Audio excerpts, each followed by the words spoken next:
Cuando se habla de que esta vez el fin va a ser por fuego, podría verse también como varios o todos los volcanes haciendo erupción y el fuego de las balas, de las guerras, sin excluir el calentamiento del sol. Pues sí, en cierta forma todo se puede incluir. De hecho, bueno, lo primero es que en la escritura vemos que el Todopoderoso compara el fin de los tiempos con el tiempo de Noé y con el tiempo de Lot. En el tiempo de Noé el mundo entero fue destruido por agua. En el tiempo de Lot, Sodoma, Gomorra y otras 3 ciudades. En sí, bueno, se salvó una pequeña ahí, que fue donde Lot fue a guardarse, pero el punto es que en el fin de los tiempos la destrucción sería mundial como en el tiempo de Noah, pero sería a través de fuego como en el tiempo de Lot. En el diluvio salió agua de la tierra y cayó agua del cielo, entonces no sería nada extraño que en la destrucción de este tiempo final suceda similar, que salga lava, ¿verdad? Fuego de la tierra, y también caiga azufre de los cielos como sucedió en el tiempo de Lot. Además, obviamente, en las guerras, las explosiones, las armas nucleares y demás que puedan llegar a usar, todo eso va a provocar parte de lo que vemos en las profecías. Hay unos versos muy particulares donde dice la escritura que los ojos y las lenguas va a ser consumida por el fuego mientras todavía están de pie, y eso se puede conectar con una explosión de esas nucleares. Además, también por otro lado, la escritura dice en las plagas postreras que el calentamiento del sol va a llegar a tal punto que va a quemar a las personas hasta matarlas.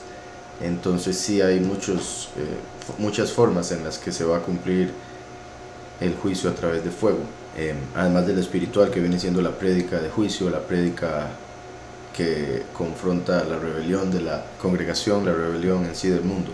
¿Podrías enseñarme cuál es el correcto nombre del que llaman diablo Satanás?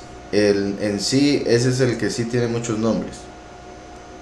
Por eso es que el peligro de no saber el nombre del Padre, porque el enemigo se disfraza, el enemigo se hace pasar por diferentes cosas para poder recibir adoración de toda manera posible. Se puede decir que tiene muchos nombres, que quede claro, ¿verdad? Baal, Moloch, Zeus, etc.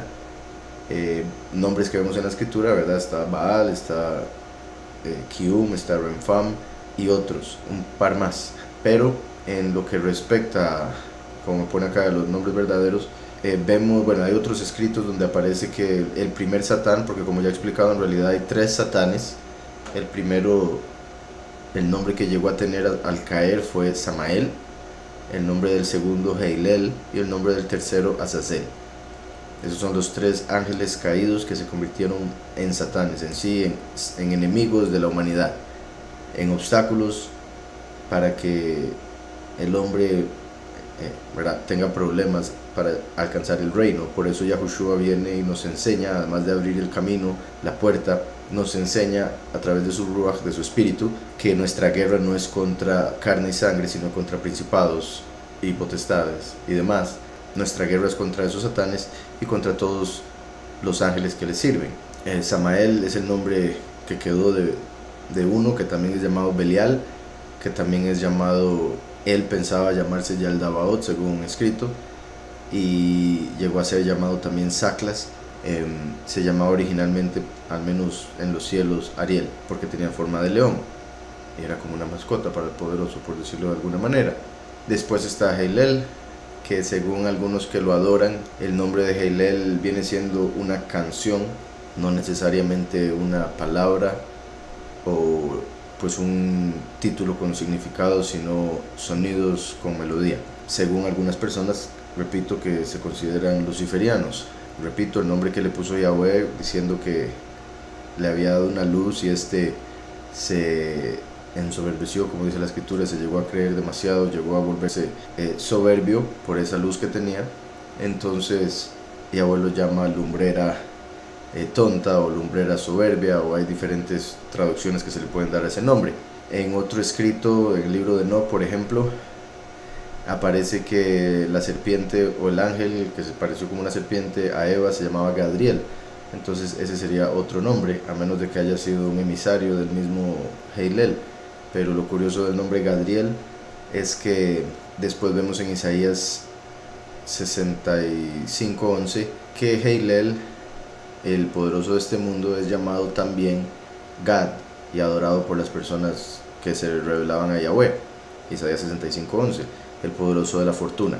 En hebreo aparece Gad, en algunas traducciones ponen Gad, pero hay otras traducciones donde simplemente ponen fortuna. Entonces ahí vemos que como si el Todopoderoso le hubiera quitado su parte, él, y hubiese quedado solo el Gad, y lo hubiera quitado de ser cabeza, y por ende también perdió la letra Reish, que es la cabeza.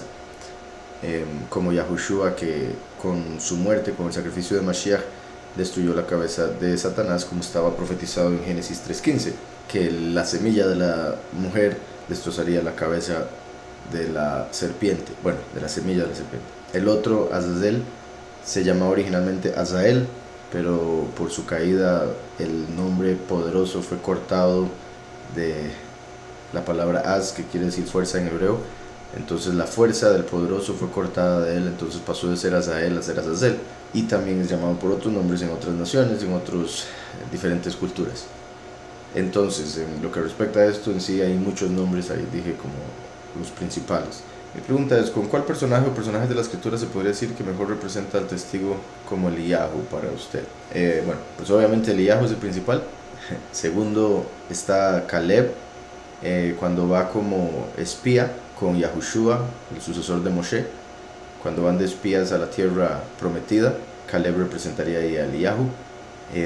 Aarón, al lado de Moshe, representa también al testigo como Eliyahu.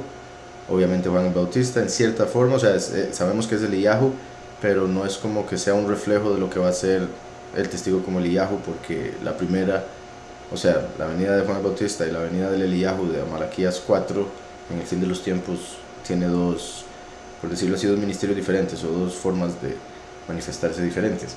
Pero por otro lado también, vamos a ver, tenemos a Pinjas o Fines, quien venía de Aarón, quien se dice en el judaísmo que era la primera encarnación de Eliyahu.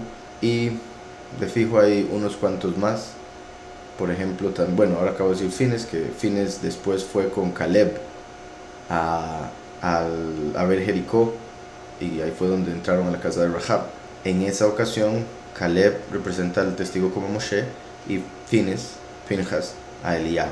Entonces sí hay diferentes ocasiones donde aparecen dos hombres, y siempre Eliyahu es representado por uno de los dos que son enviados. Por ejemplo, cuando Pablo y Barnabé van a predicar, Pablo representa al testigo como Moshe, Barnabé representa a Eliyahu. Pero sí, me puso aquí como el que mejor representa al testigo, como dije, Aarón y Caleb.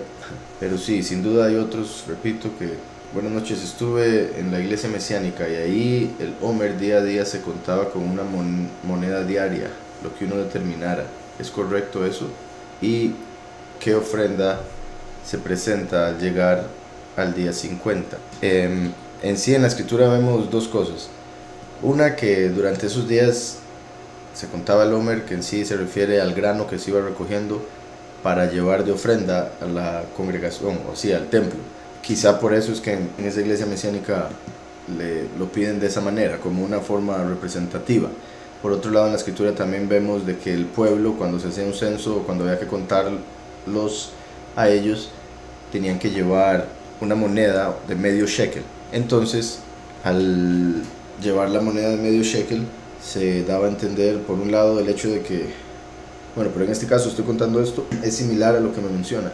Se llevaba una moneda de medio shekel, con eso se contaba a cada persona, puesto que cada persona llevaba lo mismo, entonces se podía saber cuántos eran. Y el hecho de que era medio shekel era para mostrar que todos estamos incompletos, en el sentido de que nos necesitamos los unos a los otros, tratando de llevar al entendimiento de la importancia de amar al prójimo como uno mismo, por ejemplo. Por otro lado, el hecho de que todos llevaban lo mismo daba a entender el que cada persona representa o tiene el mismo valor para el Todopoderoso en los cielos, aunque fuera rico, pobre o lo que fuese.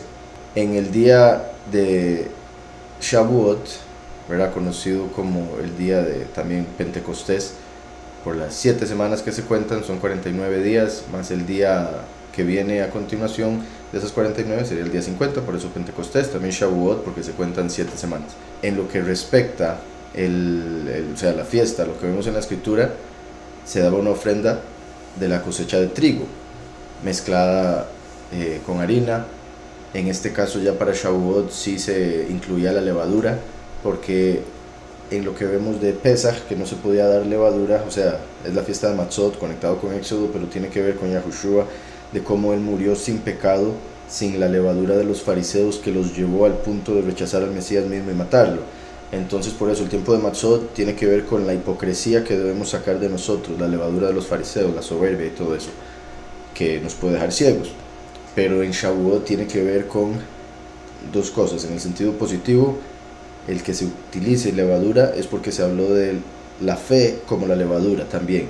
Entonces el aspecto positivo de la levadura es la fe, y el día Shavuot es un día de fe, tanto así que fue cuando se recibió la Ruach HaKodesh, el Espíritu del Todopoderoso. En ese día fue recibido por los discípulos y se salvaron ese día aproximadamente 3.000 personas. Tiene que ver con la fe, y en el sentido pues negativo, no, o sea, no tan negativo, sino solo porque tiene que ver con pecado, ¿verdad? Si conectamos la levadura con el pecado, tendría que ver con la venida de los dos testigos, que a diferencia de Yahushua vienen como hombres nacidos de hombre y mujer, y por ende traen el pecado de Adán.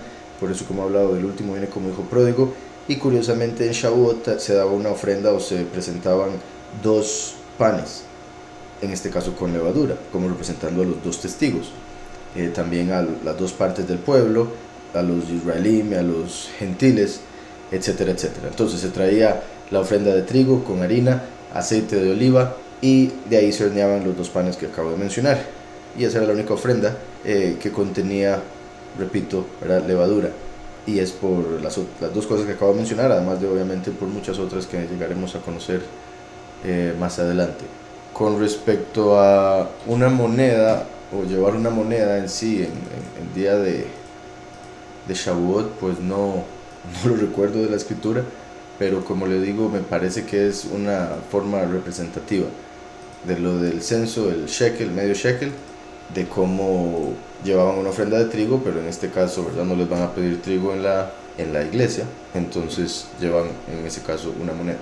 En Levítico 23, 15, 16 dice: a partir del día que sigue al día de descanso, o sea, al día de Shabbat, el día en que lleves el manojo de grano para que sea llevado como una ofrenda especial, contaréis 7 semanas completas. Cuenta hasta el día después del 7º día de descanso. Estos son 50 días después. Entonces presentarás a Yahweh una ofrenda de grano nuevo. Presentarás a Yahweh una ofrenda de grano nuevo. Esa es la ofrenda que Yahweh pide para Shavuot. Algo muy interesante y muy importante aquí, con este verso que leemos en Levítico, es que para los judíos, por el Talmud que siguen, que es errado y es la interpretación de Baal, básicamente, en pocas palabras, ellos dicen que primeros frutos es el 16 del primer mes, 16 de Aviv. Entonces ellos empiezan a contar desde ahí, son las 7 semanas, para llegar a Shavuot.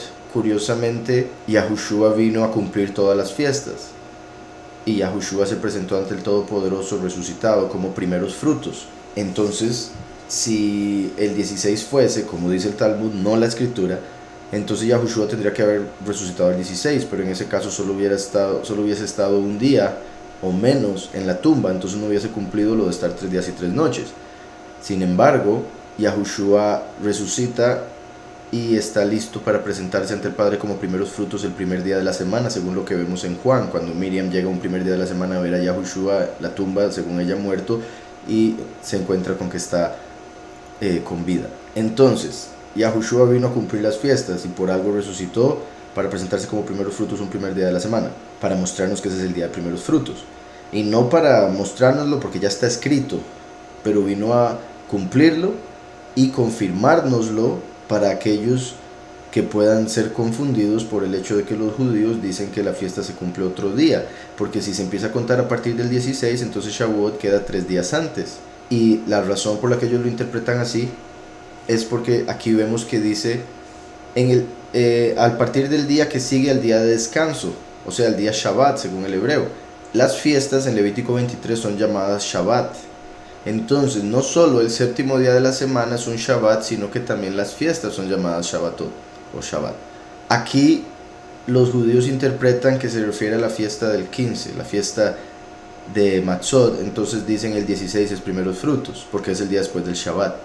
Pero En realidad, la fiesta de Matzot dura 7 días. Entonces, como una semana son 7 días, durante la fiesta de Matzot se da un Shabbat. Además de la fiesta, se da un Shabbat literal, un séptimo día de la semana. Entonces, el Padre se está refiriendo a llevar primeros frutos el día después del Shabbat semanal. Y eso se confirma, no solo por como Yahushua vino a resucitar y presentarse ante el Padre en ese día, sino por el hecho de que aquí en lo que estamos leyendo en este mismo verso dice, cuenta hasta el día después del séptimo día de descanso.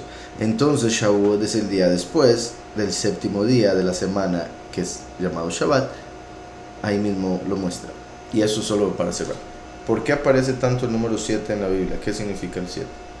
El 7 representa completitud terrenal, la perfección, pero terrenal. El número 10 es la perfección celestial. El Todopoderoso hizo la tierra a través de 10 dichos. Bueno, hizo toda la creación a través de 10 dichos. Dijo, hágase la luz, sepárense las aguas, y etc. Pero todo lo hizo en 7 días. Entonces lo físico se hizo en 7 días a través de 10 dichos que venían de los cielos. Entonces el 7 y el 10 están muy relacionados. Además el 7 más el Padre, el Hijo y el Espíritu se convierte en un 10. El 7 es el número de ángeles que sirven a Yahweh directamente. El número 7 también se conecta con 7 cielos que hay en el segundo cielo, o sea, 7 niveles que hay en el segundo cielo, que es el cielo intermedio entre el Todopoderoso y nosotros, donde están los ángeles. Hay 7 cielos, por eso también la luz se divide en 7 colores, como el arco iris, por ejemplo. Hay 7 planetas que se pueden ver con el ojo humano, y más cosas que se conectan con el número 7. Y por eso es tan importante, y Yahweh lo utiliza para enseñarnos a través de él. En el hebreo o en la cultura hebrea, en vez de contarse las décadas, se cuentan las semanas de 7 años. Así como hay semanas de días, hay semanas de 7, o sea, hay semanas de años. Semanas de días y semanas de años. Y el jubileo, que también es representado por Shavuot, que es la fiesta que estamos hablando ahora de Pentecostés, que es la que viene pronto. Esa fiesta es de 7 semanas para llegar al día 50, lo cual representa las 7 semanas de años para llegar al jubileo, que es el año 50, donde los esclavos eran liberados, las deudas eran perdonadas y otro montón de cosas sucedían. Entonces la multiplicación del 7 trae libertad, 7 por 7, como también lo vemos representado por el hecho de que Pedro le preguntó a Yahushua, ¿cuántas veces tengo que perdonar a mi hermano? Le dijo 7. Y Yahushua le dijo, te digo que hasta 77 veces. La mayoría de traducciones dice 70 veces 7, pero en hebreo es 77 veces. Refiriéndose a... Y se estaba refiriendo a un solo día. O sea, Yahushua se estaba diciendo, entre otras cosas, que debemos perdonar todo, y una de la manera en la que lo revela es que en Génesis a Caín se le castigó con 7 generaciones, estando sobre la tierra con la culpa de la muerte de Abel. Se le castigó por 7 generaciones, y Lemech, por matar a su hijo y a su abuelo Caín, dijo que sería castigado por 77. Entonces la restauración completa del pecado llegaría hasta perdonar a Lemech, o el 77. Y eso también se conecta con 77 generaciones que habrían en el mundo, desde Adán hasta el fin. Y si dividimos 6000 entre 77, podemos ver que estaríamos en esa generación básicamente. Bueno, no exactamente con ese cálculo que acabo de decir, pero ahí se puede llegar. Me dicen por acá, ¿cuántos días tomó en hacer la tierra? Los 6 que dice la Biblia son 6000 años. O sea, los 6 que se dieron para la creación representan los 6000 años que duraría la historia. Y Yahweh pudo haber hecho la creación en un instante. De hecho así lo hizo, porque dice, en el principio creó Elohim los cielos y la tierra. Ya todo estaba creado, solo necesitaba que se manifestara, y lo hizo así a través de 7 periodos diferentes. Y lo separó en 7 periodos diferentes para así armar el calendario, la semana, y armar o revelarnos que la historia humana duraría 7 milenios, de los cuales el último sería de descanso del pecado, puesto que como el pecado esclaviza, entonces en este mundo, estando en la carne, la gente está esclava a la carne a través del pecado, y eso es trabajo del cual Yahweh nos va a liberar a los que le buscamos, para ese último milenio que está por empezar. Entonces Yahweh, como dije, bueno, lo hizo todo así, pero lo separó en 7 días para darnos una enseñanza. Habrían sido 7 días de lo que conocemos hoy en día como 24 horas, y repito, para representar los 6 milenios que durarían, bueno, 7 milenios, pero los primeros 6 de historia humana en el que habría pecado. Y en el judaísmo, por si algo, se habla de que como el sol fue creado en el cuarto día, entonces antes del sol haber sido creado para el cuarto día finales, no se podía llevar el tiempo de 24 horas. Entonces hablan de que antes de que el sol fuera creado, se habla de, bueno, se va de que habría durado el cuarto día 2 meses, después el tercer día 2 años, después el segundo día 200 años, y después el primer día 2000 años. Entonces en el judaísmo hablan de que, en pocas palabras, de la eternidad en la que está el Padre. Cuando creó el tiempo, se empezó a dar la separación por momentos. O sea, el tiempo en sí se podría decir que es como la eternidad separada en momentos. Entonces Yahweh lo empezó a hacer poco a poco, de tal manera que habrían sido 2000 años, después 200 años, después 20 años, después 2 años, y después hizo el sol para que durara 24 horas cada día. Y repito, esto es según parte del judaísmo. En todo caso, por lo que vemos en la escritura, por la forma en que Yahweh lo explica, debemos tomarlo, o sea, la manera simple es que fueron 24 horas de las que conocemos hoy en día. Y obviamente Yahweh no necesitaba el sol para marcar 24 horas, entonces no necesariamente tuvo que ser como se dice, aunque lo que sí vemos en otros escritos, y se puede corroborar en la escritura obviamente, es que antes de el hombre ser creado en esa semana, hubo cosas que sucedieron, por ende hubo otro tiempo, otra era, entre el momento en que Yahweh quiso empezar a crear y el momento en que nos creó a nosotros, puesto que en el medio creó ángeles, y de esos ángeles uno cayó, que fue Samael, y por eso la tierra estaba desordenada y vacía, y en oscuridad cuando fue creada, entre otro montón de cosas más. Entonces, ¿cuántos días tomó en hacer la tierra? Los 6 días que dice la Biblia son 6000 años. Bueno, como ya expliqué, eso es lo que representan, pero lo habría hecho en un periodo como el que conocemos, y por eso lo llamó así, por eso lo menciona así en pocas palabras. Pero sí hubo un periodo entre esa decisión de crear y la creación del mar y demás. Dice aquí, ¿cómo es que se pobló la tierra en el Génesis? De Adán y Eva a puro incesto, y luego Noé también pasó lo mismo. Adán y Eva fueron creados con el fin de poblar la tierra. Entonces, ¿verdad? Curiosamente, el término incesto o el incesto como pecado llegó a determinarse o declararse hasta que se dio la ley, la Torá, y se les enseñó a los hombres lo que debían y no debían hacer. En el tiempo de Adán y Eva, la malicia no era como la de hoy en día, que tiene la gente para estar pensando en estar con sus hermanas o hermanos o hijos o hijas, ¿verdad? Cometiendo incesto, pudiendo estar con tantas personas separadas de la familia. Entonces la malicia que hay hoy en día no existía, al menos en Adán y Eva en ese momento. Apenas estaba entrando el conocimiento del mal al hombre por haber comido del fruto. Eran perfectos en todo aspecto y por ende genéticamente también, y eso quiere decir que no iba a traer problemas genéticos. Sin embargo, a través del pecado, la genética del hombre se empezó a deteriorar con el tiempo, hasta el punto en que, además de la malicia y el deterioro de la genética, Yahweh dejó en la ley que el incesto es pecado.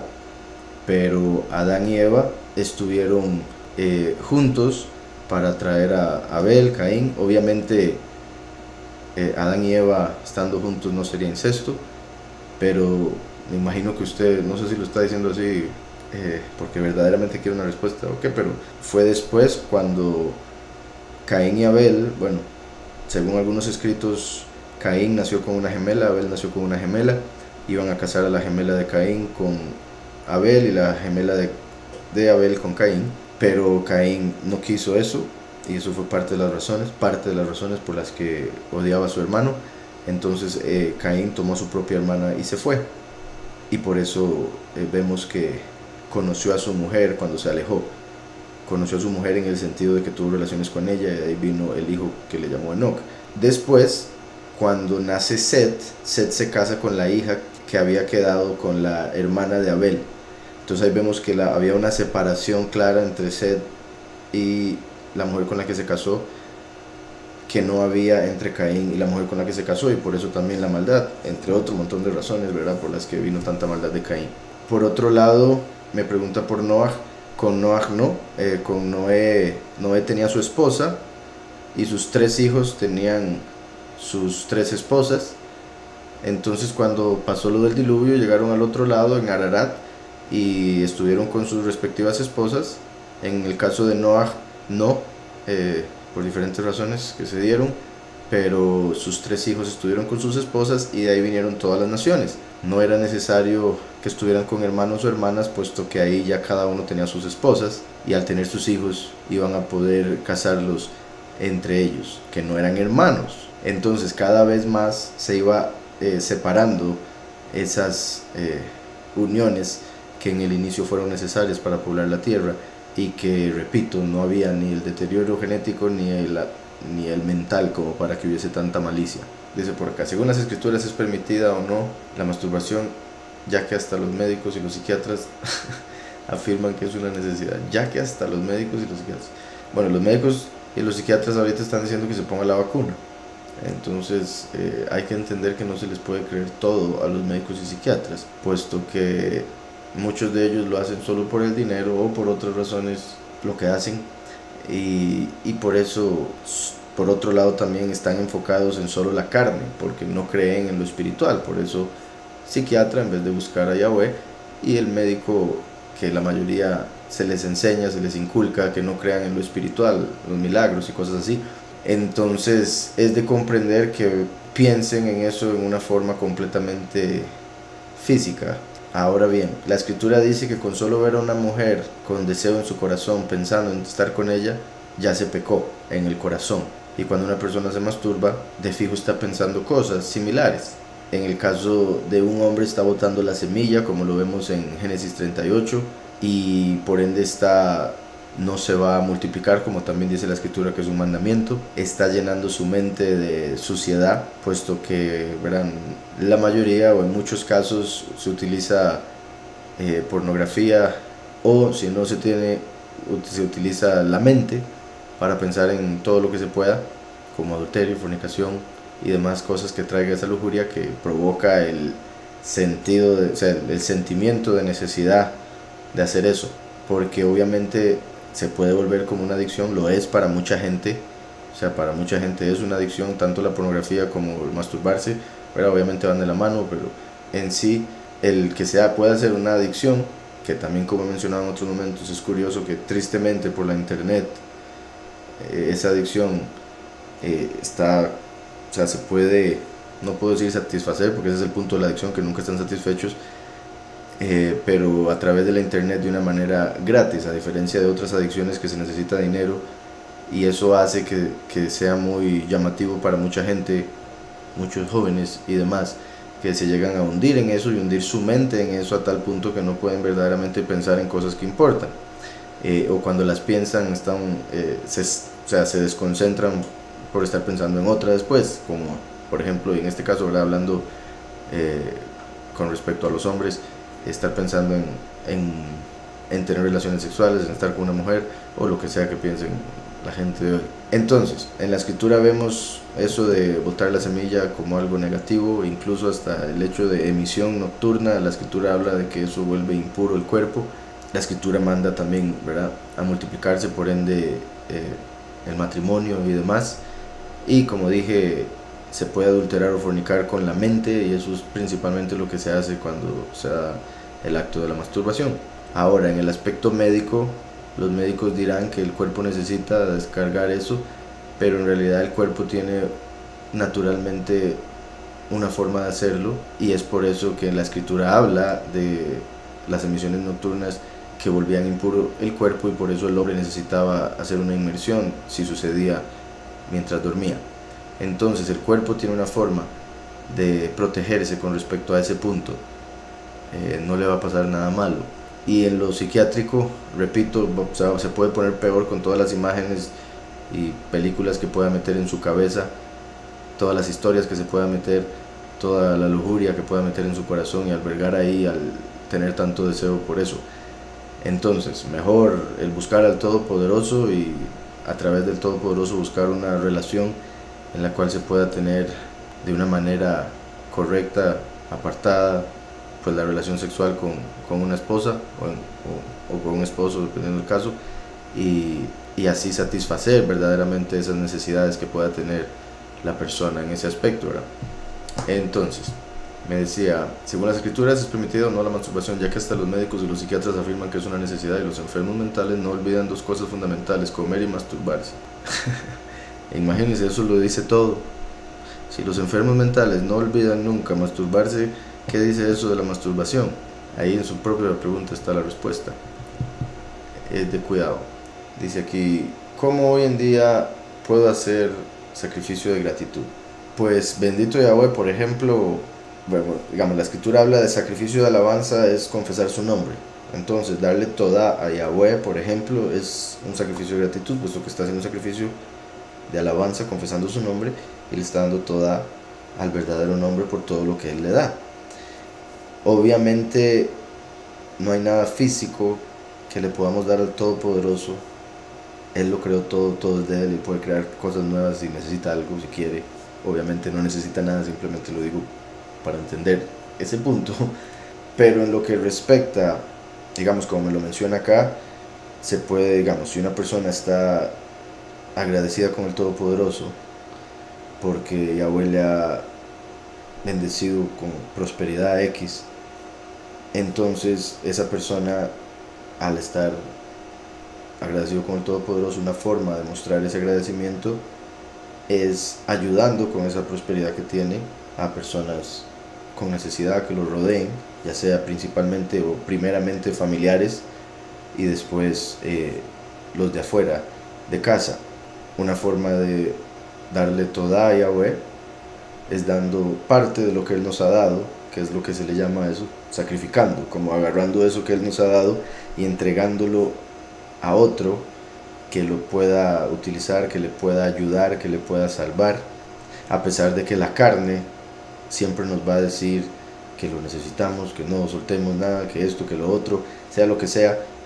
Por eso viene siendo un sacrificio al final, por más que Yahweh haya prosperado y vaya a seguir prosperando, se convierte en un sacrificio por el hecho de que la carne no va a querer, y el hacerlo, a pesar de que la carne no quiera, y el hacerlo espiritualmente y en el alma contento, como dice la escritura, porque todo lo que hagamos debemos hacerlo contentos, ¿verdad?, con un corazón alegre. Entonces viene siendo ese sacrificio, porque sacrificamos una parte de la carne, sacrificamos los deseos de la carne cuando, por ejemplo, hacemos lo que Yahweh nos manda, y en este caso, por ejemplo, de lo que Él nos da o nos manda, poder utilizarlo para bendecir a otros, es una forma de mostrarle a Él, bueno, que lo amamos y que también sabemos que va a seguir proveyendo, y por eso sin problema podemos devolver a Él a través de los necesitados o pobres. Dice aquí, siendo consciente de lo que sucede cada día a nivel mundial y de saber lo que se viene, el temor es inevitable. ¿Seremos llenos de paz y temple en los momentos difíciles? Sí, en cierta forma, pero obviamente uno tiene que poner de su parte. Cada persona tiene que tener fe y confianza. El amor, el perfecto amor echa fuera todo temor. Entonces, cuando uno tiene fe y confianza en Yahweh, se llena de su espíritu, y entre más se llene de Él, que es amor y es perfecto, entre más se llene de amor, menos temor va a tener al mundo y a lo que venga al mundo, porque sabe que está con aquel que hizo el mundo, que le hizo a uno y lo puede rehacer si quiere, si fuese necesario. Pero bendito Yahweh, que escogió a unos para que sean transformados. Entonces no debería haber temor, solo temor a Yahweh, que es el principio de la sabiduría. Entonces, llenándose de la escritura, se puede llenar de fe. Digamos, en el Éxodo vemos cómo Yahweh hizo milagros. y Yahweh va a hacer milagros sin duda, y muchas veces esos milagros pueden ayudar o deberían ayudar a la gente, pero tristemente, como lo vimos con Yahushua, por más milagro que Yahushua hacía, ponían excusas para no creer. Entonces los que no quieren creer nunca van a creer, porque el querer es poder. Entonces si no quieren, no van a poder, así de simple. Y a lo que voy con eso es que por otro lado, los que sí queremos, debemos buscar de Yahweh, y Él cuando nos vea con ese deseo de tenerlo, de tener su espíritu, nos va a ir llenando poco a poco de amor hasta que estemos completamente llenos, y al estar lleno de amor se tiene el perfecto amor, porque la perfección es la completitud. En hebreo, completo y perfecto es básicamente lo mismo. Entonces el perfecto amor echa todo temor. Al tener el espíritu de Yahweh no se va a tener miedo a nada, y habrán momentos difíciles en la vida donde obviamente la tentación de caer en miedo, en terror, pavor y demás puede ser muy grande, y obviamente estamos en carne y por ende van a haber momentos donde lo vamos a sentir, pero debemos controlar eso, porque también debemos entender que es el enemigo tratando de desviarnos a través del miedo, es el enemigo tratando de botarnos, tratando de no permitir que nos alegremos en Yahweh, que nos alegremos o nos gocemos en este tiempo tan difícil para gozarse para el mundo, pero nosotros no somos de este mundo, entonces ¿por qué nos vamos a preocupar porque este mundo tenga que ser destruido? La escritura dice que somos embajadores, por ende estamos aquí para anunciar a la gente lo que viene para el mundo y anunciar que Yahweh es tan bueno que puede salvar a aquellos que así lo quieran. Me pone siendo consciente de lo que sucede cada día a nivel mundial y de saber lo que se viene, el temor es inevitable. Y bueno, es que eso es lo que me preocupa. También le recomiendo, y a toda persona que escucha por supuesto, que cuando hablemos tengamos cuidado con las palabras que usamos, porque nos podemos condenar con nuestras propias palabras. De hecho, así está escrito también. Las palabras son espíritu, las palabras son poder de vida y muerte. Entonces no diga que el temor es inevitable, porque sí es evitable a través de la fe y la confianza. No diga que es inevitable, porque entre más usted piense eso y lo confirme diciéndolo, entonces más se le va a hacer difícil dejar de temer. Entonces debemos cambiar nuestros pensamientos, nuestras palabras y nuestras acciones.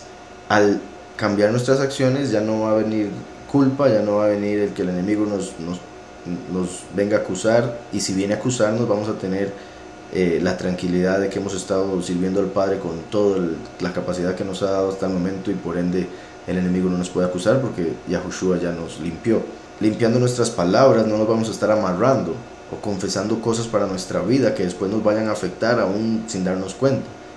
Y cambiando nuestros pensamientos va a ayudar a no temer, porque cuando venga el pensamiento de temor usted va a pensar en Yahweh, usted piensa o lee la escritura o se acuerda que por algo Yahweh la llamó, porque temor debería tener si no tuviese a Yahweh. Temor debería tener si estuviese como el resto de gente pensando en ponerse la vacuna como la salvación, pensando en que el COVID es lo peor y todas esas cuestiones que están pasando hoy en día. Después me dice, ¿seremos llenos de paz y temple en los momentos difíciles?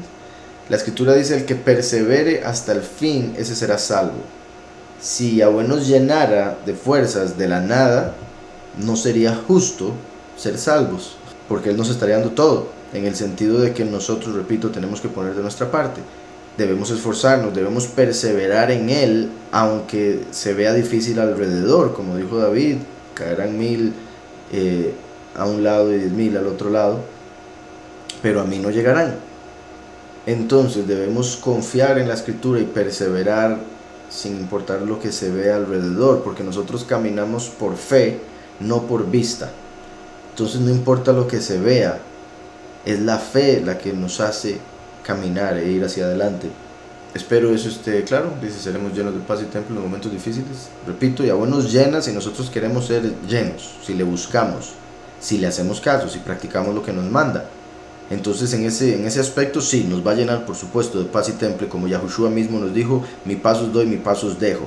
Entonces con lo que Yahushua dijo, ya la paz está, el punto es que hay que tomarla.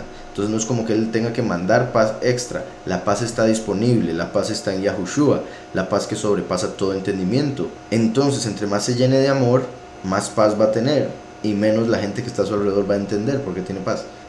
Le pido al Todopoderoso que le envíe más shalom y temple a su vida en lo personal, y a todos los que puedan estar escuchando y sintiéndose de manera similar. Pero como le digo, sepa que la guerra es en la mente, la guerra es en el corazón, y es contra ese enemigo que le quiere meter miedo, temor. No lo permita.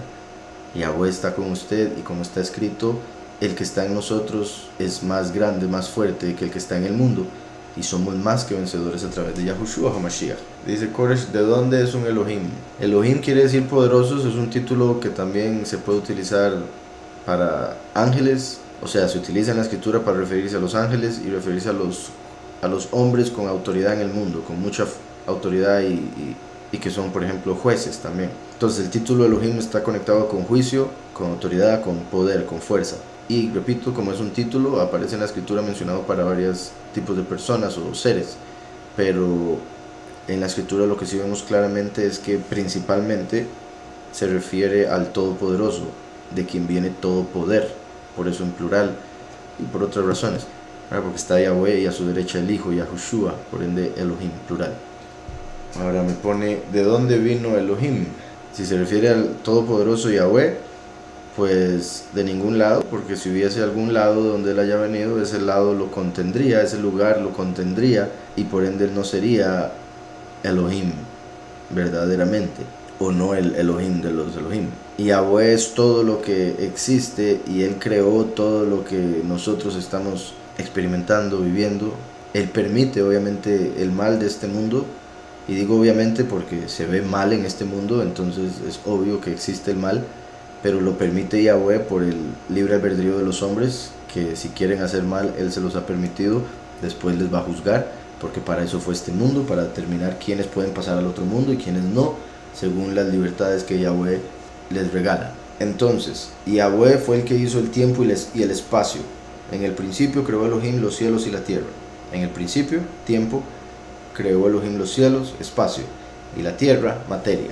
Entonces, Yahweh no está ni estaba en algún lugar, puesto que eso querría decir que él está dentro del espacio que fue creado con el tiempo, y por ende sería temporal, y eso no lo haría merecedor del término Elohim, como el Elión, el más alto.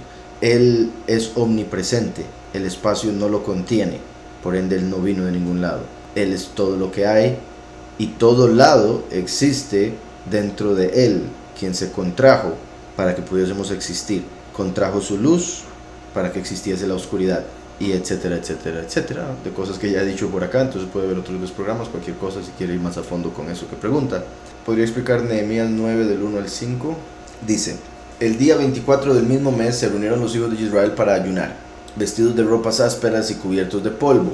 Ya se había apartado la descendencia de Israel de todos los extranjeros, y en pie confesaron sus pecados y las iniquidades de sus padres. Puestos de pie en su lugar, leyeron el libro de la Torá de Yahweh su poderoso. En el capítulo anterior, en el capítulo 8, vemos que estaban en el primer día del mes séptimo, en el capítulo 8. Después, verso 14 dice: y hallaron escrito en la ley de Yahweh, en la ley que Yahweh había mandado por medio de Moshe, que habitaran los hijos de Israel en Sukkot, en la fiesta solemne del mes séptimo. Entonces, llevaban tiempo de no cumplir la Torá, tanto así que ni siquiera la conocían. Entonces encontraron un libro de la Torá y empezaron a leerlo, y se dieron cuenta de que tenían que celebrar las fiestas, igual que en este tiempo final nos hemos dado cuenta en los últimos años, por ejemplo, algunos. Entonces agarraron la Torá, la leyeron y se dieron cuenta que tenían que celebrar ese mismo mes en el que estaban la fiesta de Sukkot, que representa el segundo éxodo. Entonces ahí dijeron que había que celebrar la fiesta por los 7 días, y el octavo día, dice aquí en el verso 18, fue solemne asamblea, según el rito, porque según el libro de Levítico, el octavo día, después de los 7 de Sukkot, es una fiesta apartada, Shemini Atzeret. Como ya he mencionado, esa sería la fiesta en la que los escogidos van a ser cosechados. Volviendo al capítulo por el que me preguntaron, que es en sí el siguiente capítulo, el día 24 dice del mismo mes, o sea, el 24 del séptimo mes, que curiosamente tiene una conexión con el 24 del 9, como se menciona en Ageo, pero eso ya es otro tema, no lo voy a mencionar acá. Nada más lo que menciono es que Sukkot es durante los días del séptimo mes 15, 16, 17, 18, 19, 20 y 21, y Shemini Atzeret es el día 22. Entonces, el día 24 2 días después, se reunieron los hijos de Israel para ayunar. Después de ya haber celebrado la fiesta, como habían encontrado la Torá y se dieron cuenta de todo lo que tenían que empezar a cambiar en sus vidas, decidieron en ese día ayunar para purificarse y empezar a hacer ese cambio. Bueno, vestidos de ropas ásperas y cubiertos de polvo. Ya se habían apartado la descendencia de Israel de todos los extranjeros. Y en pie, esto es curioso porque, como estaba diciendo ahora, después de Shemini Atzeret, los 144,000 van a ser apartados al lugar preparado. Van a ser apartados de todas las naciones, de todo el mundo. Como dice aquí, ya se habían apartado la descendencia de Israel de todos los extranjeros. Y en pie confesaron sus pecados y las iniquidades de sus padres. Puestos de pie en su lugar, leyeron el libro de la Torá de Yahweh, su poderoso, la cuarta parte del día. Y durante otra cuarta parte del día confesaron sus pecados y adoraron a Yahweh, su poderoso. Durante 12 horas, 6 y 6, confesaron sus pecados todo el pueblo y leyeron la Torá. Y dice aquí los nombres: Yeshua, Bani, Cadmiel, Sabanías, Buni, Serebías, Bani y Kenaní subieron luego al estrado de los levitas y clamaron en voz alta a Yahweh su poderoso. Entonces aquí hombres que estaban como líderes del pueblo, como sacerdotes. Menciona a Yeshua, que después en Zacarías aparece como Yahushua. Se le cambia el nombre a Yahushua para mostrar que el nombre Yahushua sería el nombre del Mesías. Como ya he explicado en otras ocasiones, los nombres son importantes mucho, y en la escritura cuando aparece un nombre se refiere no solo a lo que sucedió históricamente con la persona que tenía ese nombre, sino que también está dándonos una revelación a través de los significados de cada uno de los nombres que aparecen. En este caso pues veo que hay varios: Yeshua, Bani, Cadmiel, Sebanías, Buni, Serebías, Bani y Kenaní. Entonces ahí vemos que 8, curiosamente como el octavo día, Shemini Atzeret, que trae un nuevo comienzo, representado por el nuevo comienzo que estaba haciendo aquí el pueblo con este ayuno, después de haber pasado Shemini Atzeret y haberse separado de los extranjeros. 8 hombres como el nuevo comienzo que viene después de la octava asamblea. Shemini Atzeret es el significado. Y curiosamente en Miqueas que aparecerían 7 hombres principales, que Yahweh enviaría contra el enemigo a 7 pastores y a 8 hombres principales. Aquí vemos 8 hombres y el primero que se menciona tiene como nombre Yeshua, que quiere decir salvación, y es quien fue llamado después Yahushua, para representar al Mesías que vendría tiempo después. Entonces, curiosamente aparece el nombre que se conecta con Yahushua a la par de 7, como el Mesías con 7 pastores o hombres principales. Después dice: subieron luego al estrado de los levitas y clamaron en voz alta a Yahweh su poderoso. Y esto es lo que dijeron los levitas: Yeshua, Cadmiel, Bani, Hasabnías, Serebías, Jodías, Sebanías y Petaías. Aquí menciona otros nombres en el caso de algunos de ellos. Menciona Yeshua, Cadmiel, Bani. Después viene en la primera dijo Cadmiel, ahora aquí dice Hasabnías. En la anterior dice Serebías, en esta también. En la anterior dijo Buni, ahora dice Jodías. En la anterior dijo Bani, ahora dice Sebanías. En la anterior dijo Kenaní y en esta dice Petaías. Que por el contexto sería que tenían o eran conocidos por 2 nombres. Tenían 2 nombres, los conocían de 2 maneras diferentes, y Yahweh aprovecha eso para mencionar ambos nombres y de esa manera darnos un mensaje más profundo, más grande, utilizando 2 nombres diferentes para la misma persona en un contexto tan pequeño. Aunque claramente también puede ser, cabe la posibilidad, dice aquí, Yeshua, Bani, Cadmiel, Sebanías, Buni, Serebías, Bani y Kenaní subieron luego al estrado de los levitas y clamaron en voz alta a Yahweh su poderoso. Y esto es lo que dijeron los levitas: Yeshua, Cadmiel, Bani, Hasabnías, Serebías, Jodías, Sebanías y Petaías. Entonces, como digo, esto parece indicar que son exactamente las mismas personas con nombres diferentes, pero obviamente cabría la posibilidad de que ellos hubiesen subido, clamado, y después estos otros 7, de los cuales la mayoría resultaban ser los mismos, dijeron esto que sigue a continuación: levantaos y bendecid a Yahweh vuestro poderoso desde la eternidad y hasta la eternidad. Vean cómo después de Shemini Atzeret 8 hombres dijeron esto: desde la eternidad hasta la eternidad, min haolam ad haolam, representando la vida eterna ya. sea bendecido tu nombre exaltado, sea bendecido tu nombre exaltado, que supera toda bendición y alabanza, que está por encima de toda bendición y alabanza. O sea, el confesar su nombre apartado está por encima de cualquier otra cosa que uno pueda decir, de cualquier bendición o alabanza que le pueda dar. Pero la gente dice que el nombre no importa, que no importa cómo le llaman, que le van a seguir llamando como les dé la gana y demás. Ahora, con respecto a los nombres, por aquí los saqué y dice por acá, bueno, como dije, Yeshua quiere decir Él salvó, ¿verdad? Lo conectan con, bueno, viene de salvación, pero Yeshua básicamente es un verbo que quiere decir Él salvó. Bani quiere decir el que construye o construcción. Cadmiel quiere decir el poderoso del inicio, el poderoso que salió de donde sale el sol, en el sentido de el oriente, como Yahushua, pero bueno, es que es de Kedem, y Kedem se conecta con el oriente, con la salida del sol, con el origen, con el principio. Entonces, Cadmiel, el poderoso del origen, el poderoso del principio, o sea, de quien viene todo. También como el anciano de días. También lo traducen como aquel que está delante del poderoso. Después viene Sebaniah, que dice quien es incrementado por Yahweh. Buni, también del mismo verbo de construir. Después viene Shereibiah, que quiere decir Yahweh ha quemado o ha consumido, o el fuego de Yah, el fuego consumidor de Yahweh. Después viene otra vez construcción o construido. Después viene Genaní, que es mi estación o protector. Después vienen otra vez los nombres, empieza con Yeshua, Cadmiel, Bani. Después viene Hashabniah, que quiere decir a quien Yahweh considera. Después viene Sherebiah, que quiere decir, el fuego de Yahweh. Curioso, se puede ver de dos maneras: el fuego de Yahweh como el último que viene como el fuego consumidor, pero también se puede ver como aquel que va a ser quemado, aquel que representa a Yahweh que va a ser quemado. Y lo digo por el hecho de que todo parece indicar por el capítulo 13 que el falso profeta va a hacer descender fuego del cielo para matar a los dos testigos, por eso mencionó eso.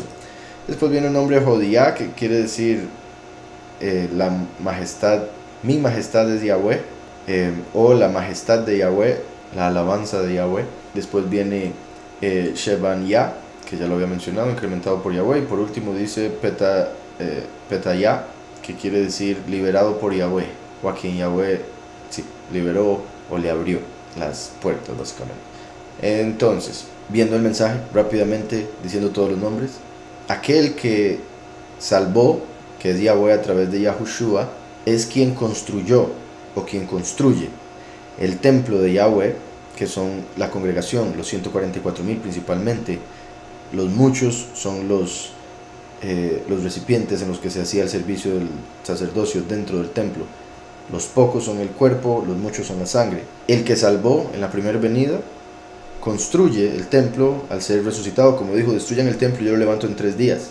Siendo el poderoso del inicio, del principio, porque en el principio era la palabra, y la palabra estaba con Elohim, y la palabra era Elohim, aquel que está delante de Elohim, quien fue incrementado por Yahweh, elevado, multiplicado, porque Él es la semilla. La palabra de Yahweh es la semilla, y la semilla es para dar fruto. Entonces, quien fue incrementado por Yahweh, quien construye una vez más el templo. Y curiosamente también el hecho de que hayan 2 nombres que tengan que ver con construir, y primero construir, después el poderoso del origen, el anciano de días, es Yahweh quien incrementa y construye. Y menciono eso de 2 veces como los 2 templos, como la primera y la segunda venida, y también como el hecho de que Yahushua dijo, destruyan el templo de piedra y yo lo levantaré en 3 días, y se refería a su cuerpo. 2 templos, el modelo y el verdadero, la representación y la manifestación. Después viene, después de esa construcción segunda, menciona Yahweh, el fuego de Yahweh. Entonces, después de Yahushua haber resucitado, aquel que salvó ahora viene como el fuego consumidor y construirá, al unir a los 144,000 como la congregación, siendo el testigo como Moshe, durante la estación, siendo el protector como el buen pastor, o siendo protegido por el Todopoderoso para proteger a la congregación como el buen pastor durante la estación, como durante el tiempo determinado por Yahweh para que se dé el fin, los primeros 3 años y medio, los últimos 7. Y aquel que salvó y es el poderoso del inicio, del origen, del principio. Quien construye el templo es aquel a quien Yahweh considera quien viene como el fuego de Yahweh y convertirse en la majestad de Yahweh, puesto que viene ahora como rey, y será incrementado a través de la segunda venida, la doble porción. Entonces resucita nuevamente. Por ende, esto de ser incrementado se menciona 2 veces, igual que lo de la construcción, como construyendo el cuerpo, y será liberado por Yahweh, liberado de este mundo, liberado del pecado en lo que respecta al hijo pródigo, el último, y de la muerte, puesto que van a matar a los 2 testigos. Y en el contexto, todos estos nombres que estamos viendo se pueden ver como, no los voy a leer otra vez, pero se puede ver como Yahweh liberando al pueblo escogido durante la fiesta de Shemini Atzeret, separándolo de las naciones que lo querían destruir, construyéndolo como la congregación, como el templo verdadero, a través del primero y el último. Y Yahweh incrementará al pueblo 2 veces, puesto que serán los pocos y los muchos. Por eso el nombre a quien Yahweh incrementa aparece 2 veces. Entonces, espero todo eso haya quedado claro. Dice por acá, bendiciones Cores, la palabra nube en la escritura tiene varios usos, como protección, como un velo que detiene la luz del sol, como ejército que lleva cautivo. Como ejército que lleva cautivo la cubrirá, y los moradores de sus aldeas irán en cautiverio. Ezequiel 30:18. Pues me dice, estos ejemplos son desde el punto de vista simbólico y representativo, pero viendo a fondo la raíz está conectada con la idea de conjuros o hechicería. Parecen 2 ideas muy diferentes. A diferencia de la palabra severo y arco que recién vimos, la conexión de Génesis en la historia de Yosef, la conexión no solo se ve en forma representativa, sino etimológicamente también. Con esto de severo, ok, sí, de Kashot. Ahora vamos a ver esta palabra a la que se refiere por acá en la concordancia, y no sé si era nada más que comentara, porque creo que eso fue todo lo que dijo. Vamos a ver, decía que recién vimos la conexión de Génesis en la historia de Yosef, la conexión no solo se ve en forma representativa, sino, sí, ya lo había leído toda. Bueno, decía, por ejemplo, Deuteronomio 18:10 dice agorero, y es la palabra anán en el original de Deuteronomio.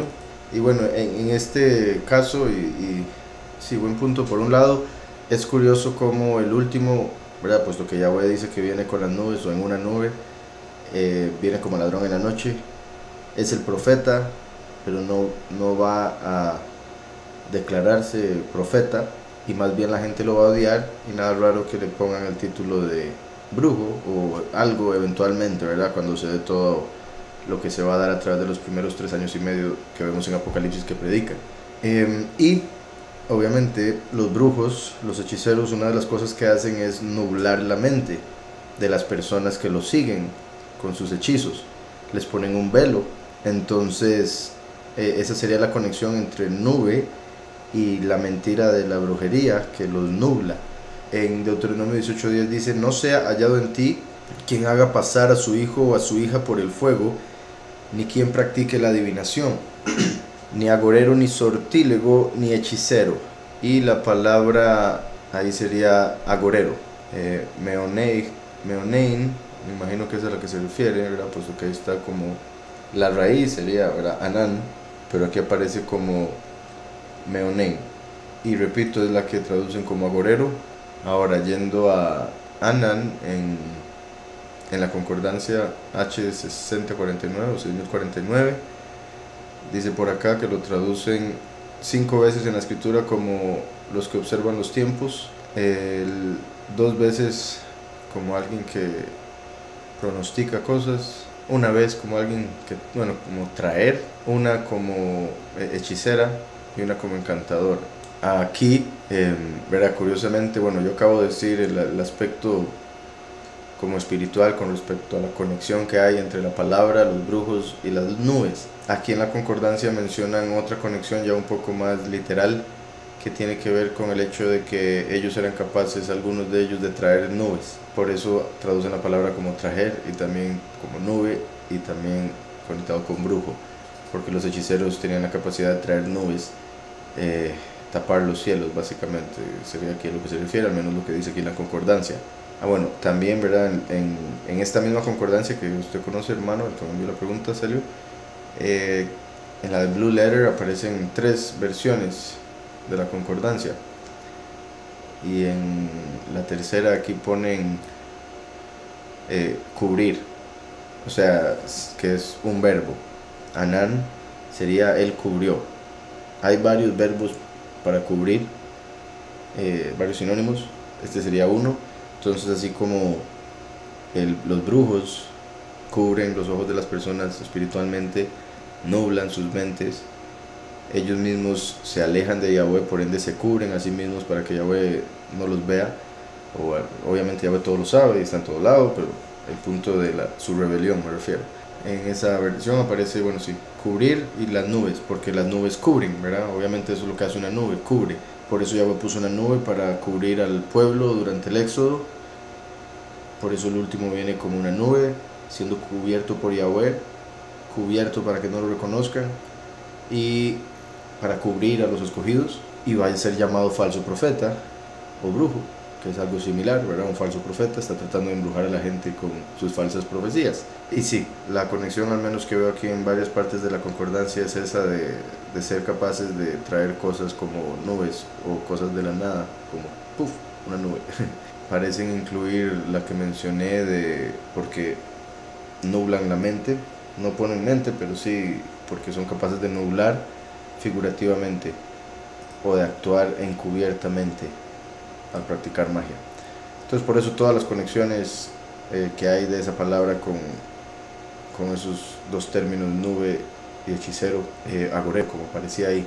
Y en lo que respecta a cada letra, se ve curiosamente el ojo, que tiene valor 70, como el ojo que está sobre todas las naciones de la tierra, que cae, el ojo que está sobre todas las naciones, que cae, o sea, el ángel caído, hasta la tierra, para ser, bueno, se podría ver como para dar fruto, pero en ese caso el fruto del conocimiento del mal.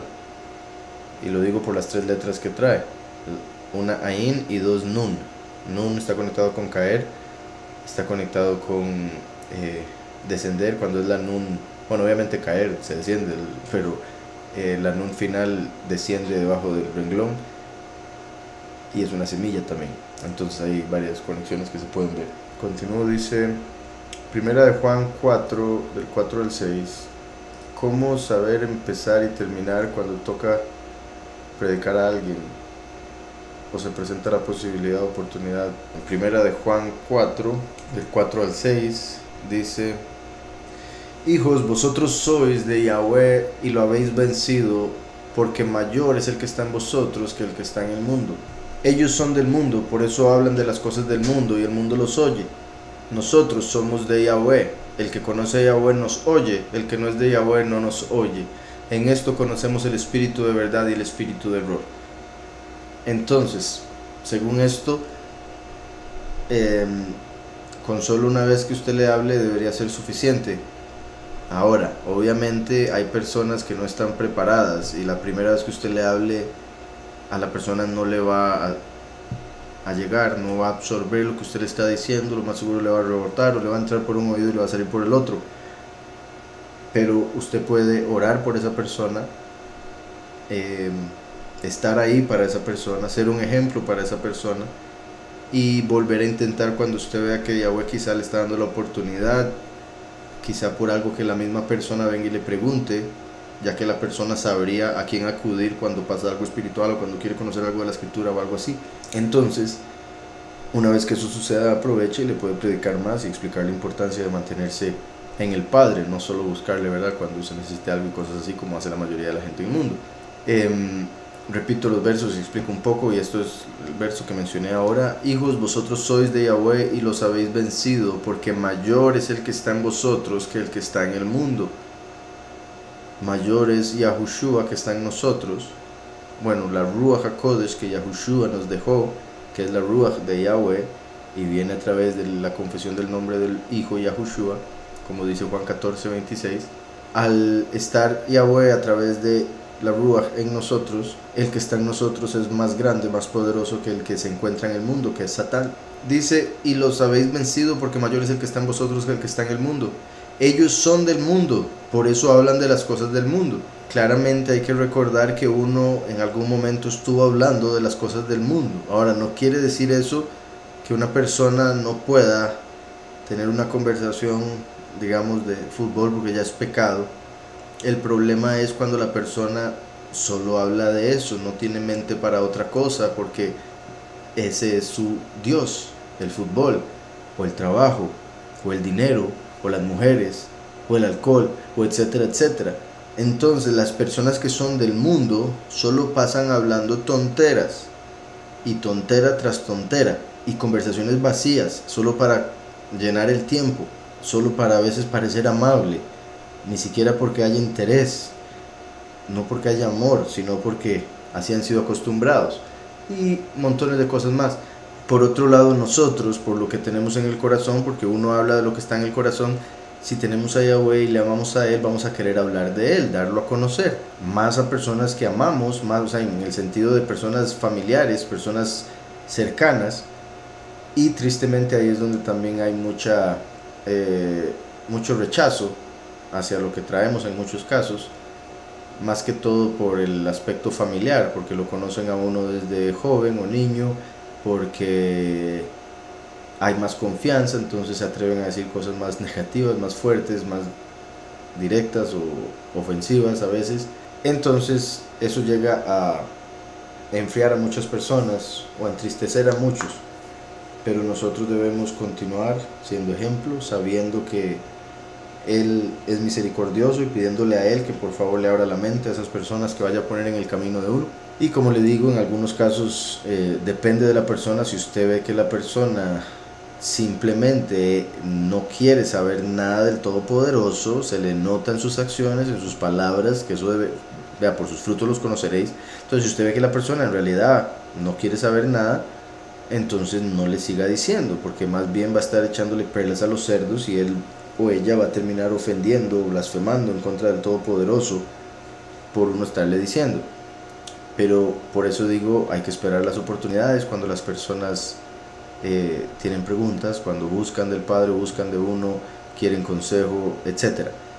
Y las personas con las que pueda, pues hábleles, pero sepa leer las expresiones de esas personas para ver si esas personas en realidad no les interesa.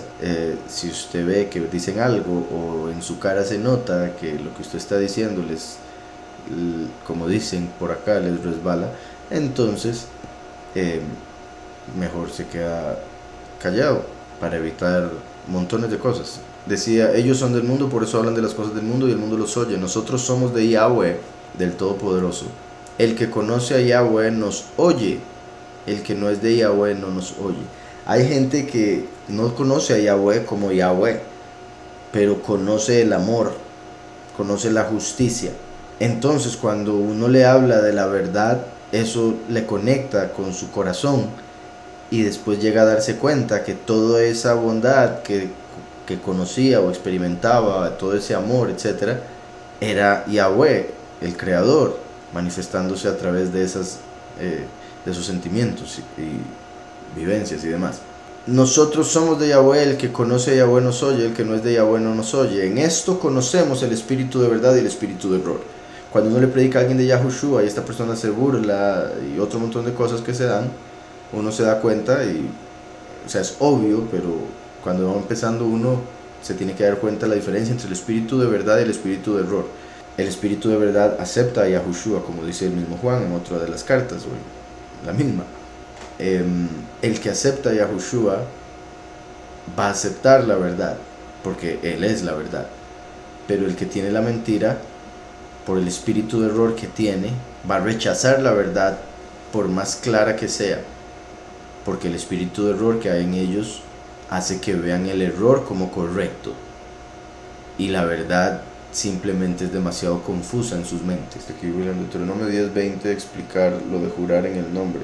10:20 dice: a Yahweh tu poderoso temerás, a Él solo servirás, a Él seguirás y en su nombre jurarás. Aquí se refiere a que, ¿verdad? Se está refiriendo a que debemos adorar a Yahweh sobre todas las cosas, buscarle a Él, no a ningún otro supuesto poder que exista, como los ídolos, los dioses del mundo, los ángeles, etc. Ese es el punto de todo el verso. A Yahweh tu poderoso temerás, que se conecta con el nombre de Yahweh, que tiene 4 letras, la letra Yud.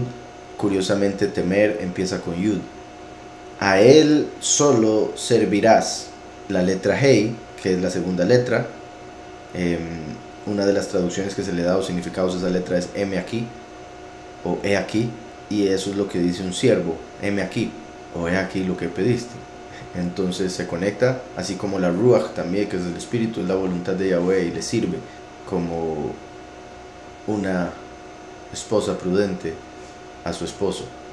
Entonces a Yahweh, tu poderoso, temerás. En hebreo ahí dice tirá, puesto que está conjugado, por eso empieza con tav. Tirá, temerás. A él solo servirás. Tabot, servirás. A él seguirás, que es sería conectado con el nombre Yahweh, la letra Vav, que representa un hombre erguido, como listo para seguir o caminar, y un clavo, entonces un hombre que está listo para conectarse con el Padre. Así como Yahushua vino como hombre y fue clavado en el madero, para nosotros conectarnos con el Padre siendo Él el intercesor. Entonces a Él seguirás, como la Vav, y en su nombre jurarás, confirmándolo del nombre, y terminando el nombre con la última letra Hey. Hey es también aliento, porque para pronunciar la letra se debe usar aliento, y por ende en su nombre jurarás, como el nombre ya completo que termina con Hey. Y vamos a ver, curiosamente la letra Hey, verá que tiene valor numérico 5, como la Torah son 5 libros, y ese es el pacto. Como cuando se jura algo, se está haciendo pacto. La escritura nos dice en el nuevo pacto que no debemos jurar, que nuestro sí sea sí, nuestro no sea no. No es contradicción con este verso que dice en su nombre jurarás. El punto aquí es que si usted tiene que poner a alguien que responda por usted, debería ser ese Yahweh en su mente, el que le defiende, el que le cuida.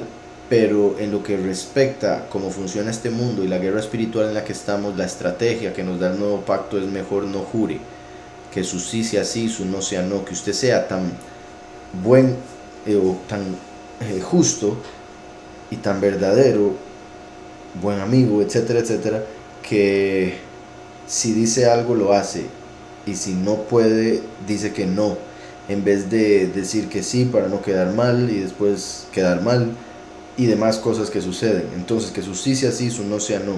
Ser un hombre de palabra para no necesitar jurar. Normalmente la gente que jura lo hace porque no tiene palabra, porque es la única forma según ellos de que le crean. Entonces juran por todo el mundo, la mamá, el hijo, esto, lo otro, el cielo, tierra.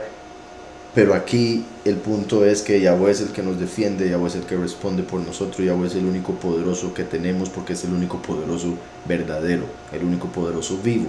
Entonces, en hebreo dice Ubishmo, y en su nombre Tishbea, jurarás o pactarás. Entonces, si uno hace un pacto con alguien, lo hace delante de Yahweh, de tal manera que uno sabe que si hizo el pacto delante de Yahweh tiene que cumplirlo, porque Él es verdadero, es vivo y es un poderoso de pacto. Entonces, y es justo.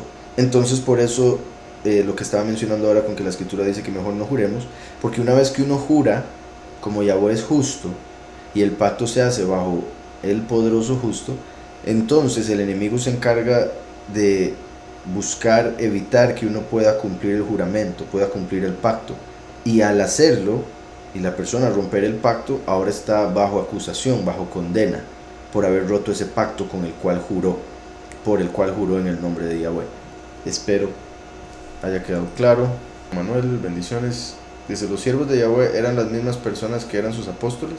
Pues no le entiendo muy bien la pregunta. No sé si se refiere si los discípulos fueron los que se convirtieron en los apóstoles. Siervos de Yahweh, pues siervos de Yahweh fueron los profetas, fueron los patriarcas, fueron los apóstoles, fueron etcétera. Pero los discípulos andaban con Yahushua, eran varios, de los cuales Yahushua escogió 12, y esos 12 se convirtieron en apóstoles. Bueno, Judas no, pero después otro tomó su lugar. Pero en sí todos los que cumplen sus mandamientos son siervos de Yahweh, todos los que le sirven para que se cumpla su voluntad en este mundo, los que le sirven para llevar la verdad de Yahushua a otras personas, la luz de Mashiach. Dice aquí, ¿cuáles son los nombres de los 7 ángeles de Yahweh. La escritura solo menciona a Rafael, Micael, Gabriel y Hanok a Uriel. ¿Cuál sería el nombre de los demás? En realidad, Hanok o Enoch menciona a los 7 en su libro. Los 7 son Micael, Rafael, Gabriel, Uriel, Saracael, Raguel y Remiel. Son los 7. Dice que Yahuanán, el que Micael haya tenido que luchar contra Satanás por el cuerpo de Moshe, ¿qué significado tiene? Ya que él mismo es quien va a venir en los tiempos finales como el testigo como Moshe. En Zacarías vemos una historia muy similar. De hecho, en Zacarías 3 vemos como otro ejemplo similar a ese de Moshe. Entonces, con esto que voy a leer, espero poder explicarle o que me entienda la conexión con el testigo como Moshe. En lo que respecta al testigo como Moshe, obviamente representado por Moshe, por eso lo menciono así cada rato. Y Moshe, el cuerpo de él, Satanás lo estaba tratando de tomar con la excusa o con el argumento en el juicio de que Moshe había matado a un hombre, por ende era un asesino y por ende tenía que irse al infierno. Entonces él quería llevarse su cuerpo, consideraba que le pertenecía y quería utilizar su cuerpo para que la nación de Israel se convirtiera a la idolatría, volvieran a Moshe un ídolo. Y posiblemente también el tener el ADN para eventualmente poder clonarlo y utilizar su imagen. Y digo eso, la posibilidad por cosas que vemos en Apocalipsis que van a hacer. Ahora, no digo que vaya a ser como Moshe, simplemente que el enemigo podía querer el cuerpo para algo como eso. Por otro lado, como Moshe, Yahweh lo puso como juez, él ejecutó el juicio cuando mató a ese hombre que merecía morir. Entonces Moshe no era culpable de asesinato. Por eso Micael llegó a defenderlo. El último, el testigo como Moshe, viene como hijo pródigo, a diferencia de Yahushua, que vino como la semilla de la mujer y por ende vino sin pecado y nunca pecó, se mantuvo apartado y por ende no tiene pecado eternamente, y es el que a través de la fe en él podemos recibir el perdón de pecados a través de su mérito, la obediencia a Yahweh de llegar hasta el madero y morir por todos nosotros. El último, al venir como hijo pródigo, necesita de Yahushua para ser purificado de sus pecados.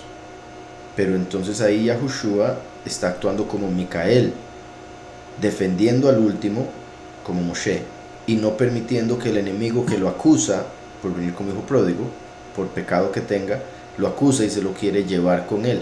Entonces esa es la representación de por qué sucede eso con el cuerpo de Moshe, porque representa al hijo pródigo que necesita la defensa de Yahushua como el abogado en el cielo, en el juicio, en contra del fiscal, el acusador, Lucifer, Satanás. Ahora, con esto que voy a leer, lo voy a leer rápidamente, espero se entienda, puesto que esta historia es básicamente la misma representación. Dice: luego me mostró al Cohen Gadol Yahushua en Zacarías 3. Yahushua, que curiosamente es el Yeshua que leímos ahora en Nehemías. Yeshua, Yahweh le cambia el nombre a Yahushua en Zacarías, para que se entienda que ese es el nombre del Mesías que eventualmente vendría. Pero curiosamente en este capítulo, este Yahushua representa a la segunda venida, no a Yahushua el primero, porque Yahushua no tiene pecado, y como estamos por ver, este Yahushua sí tiene pecado. Entonces este representa al hijo pródigo, al último, la segunda venida, a quien se le cambia el nombre, en este caso de Yeshua a Yahushua. Pero eso nos lleva a lo que vemos en Apocalipsis, que el Mesías dice que al vencedor le dará su nombre nuevo. Entonces Yahushua en la segunda venida tiene otro nombre, y así como Yahushua es representado por Yitzhak, que se mantuvo con un nombre siempre, el último es representado por Jacob, que después recibió un nombre. También es representado por Abraham, que después se llamó Abraham. También es representado por Paulus, que también se llamaba Shaul, y etcétera, etcétera, etcétera. Entonces el último nace con un nombre porque nace como hijo pródigo, nace en la falsedad, nace en Babel, pero después Yahweh le da un nombre nuevo cuando lo vuelve otra persona a través de Yahushua. Este Yahushua de Zacarías 3 representa al último. Curiosamente, los comentaristas de la escritura mencionan que en esta ocasión al que deberían haberle hecho este acto profético era a Zorobabel, pero por alguna razón que Zorobabel desapareció de la historia en el libro de Zacarías, dicen los comentaristas, tomaron a Yahushua para hacerlo con él, quien representaba en ese caso a Zorobabel, lo cual es curioso porque Zorobabel quiere decir sembrado en Babel o nacido en Babel, nacido en confusión, y eso representa al hijo pródigo, el último, que entonces sería la segunda venida de Yahushua, o así como Zorobabel fue reemplazado por Yahushua, a quien se le cambió el nombre, representa como el último que vendría como hijo pródigo, volvería a nacer como la segunda venida de Yahushua y por ende recibiría un nombre nuevo. Entonces, luego me mostró el Cohen Gadol Yahushua. Curiosamente, Yahushua vino como sumo sacerdote en su primer venida, el último viene como rey, teniendo a su sumo sacerdote Yahushua a la derecha del Padre, defendiéndolo. En este caso es particular que Yahushua es el nombre que se da de la persona que representa al hijo pródigo, y Micael es el que lo defiende. En el fin de los tiempos, en estos tiempos, el último es Micael encarnado, y en el cielo Yahushua lo defiende. Entonces hay muchas formas de ver esta profecía, esta enseñanza de este capítulo es muy importante. Entonces luego me mostró al Cohen Gadol Yahushua, el cual estaba delante del Malach de Yahweh, delante de Micael, mientras Hasatán estaba a su mano derecha para acusarlo, mientras el adversario estaba a su mano derecha para acusarlo. Entonces dijo Yahweh a Satán: Yahweh te reprenda, Satán. Ahí eso parece curioso, me imagino que muchas personas dirían ahí, ¿cómo? ¿Por qué lo dice así? Entonces dijo Yahweh a Satán: Yahweh te reprenda. Ahí es Micael el que está hablando en nombre de Yahweh, pero cuando reprende a Satán no se atreve a decirlo en primera persona por el respeto que le tiene a Yahweh, a su poder, a su autoridad y el hecho de que él es un ángel al igual que al que le está hablando. Entonces, a pesar de que es quien habla por Yahweh o el portavoz de Yahweh, dice Yahweh te reprenda en tercera persona. Eso muestra cómo Micael representa a Yahweh y puede hablar en primera persona. Aquí no lo hace por respeto, por honor a Yahweh, y muestra cómo Micael es la voz de Yahweh, el último es la voz, y Yahushua el primero es la palabra. Entonces Yahweh te reprenda, Satán. Yahweh que has cogido a Jerusalén te reprenda. ¿No es este un tizón arrebatado del incendio? Entonces este Yahushua, ¿no es este un tizón arrebatado del incendio? Está diciendo que el último, que viene como hijo pródigo, por su pecado estaría perdido y yéndose al fuego, por ende ya estaría encendido como un tizón en el fuego. Pero Yahweh a través de Yahushua lo saca del fuego. Pero al ser un tizón sacado del fuego, se podría decir que ya viene encendido, y es por eso que se convierte en el fuego consumidor que Yahweh utiliza para destruir al enemigo. Entonces, ¿no es este un tizón arrebatado del incendio? Yahushua el Mesías no tuvo que ser arrebatado del incendio, porque Yahushua nunca pecó. Yahweh lo resucita, y obviamente Yahushua no se fue al infierno. Llegó a avisar que había vencido y tomó las llaves, pero no se fue a sufrir como para necesitar ser sacado, si fuésemos a tomar esto de una manera más literal. Dice el verso 3, Yahushua, que estaba cubierto de vestiduras viles, eso representa al último como hijo pródigo, vestiduras viles, cuerpo en pecado, permanecía en pie delante del Malach. Habló el Malach y ordenó a los que estaban delante de él: quitadle esas vestiduras viles. Y a él dijo: mirad que he quitado de ti tu pecado y te he hecho vestir de ropas de gala. Lo viste a través del cuerpo de Mashiach que él dejó, a través de la fe, lo vuelve una persona nueva, le quita el pecado. Después dijo: pongan un turbante limpio sobre su cabeza. Pusieron un turbante limpio sobre su cabeza y lo vistieron de gala, y el Malach de Yahweh seguía en pie. Entonces ahí continúa, y es muy bueno lo que dice después, muy importante, pero me voy a tener ahí porque si no, sí. Ahí vemos como Yahushua, el sumo sacerdote, igual que Moshe, Micael y Satán, peleando por él. Elohim o Yahweh es la misma persona. Elohim es un título, Yahweh es un nombre, y Yahweh Elohim es Yahweh poderosos.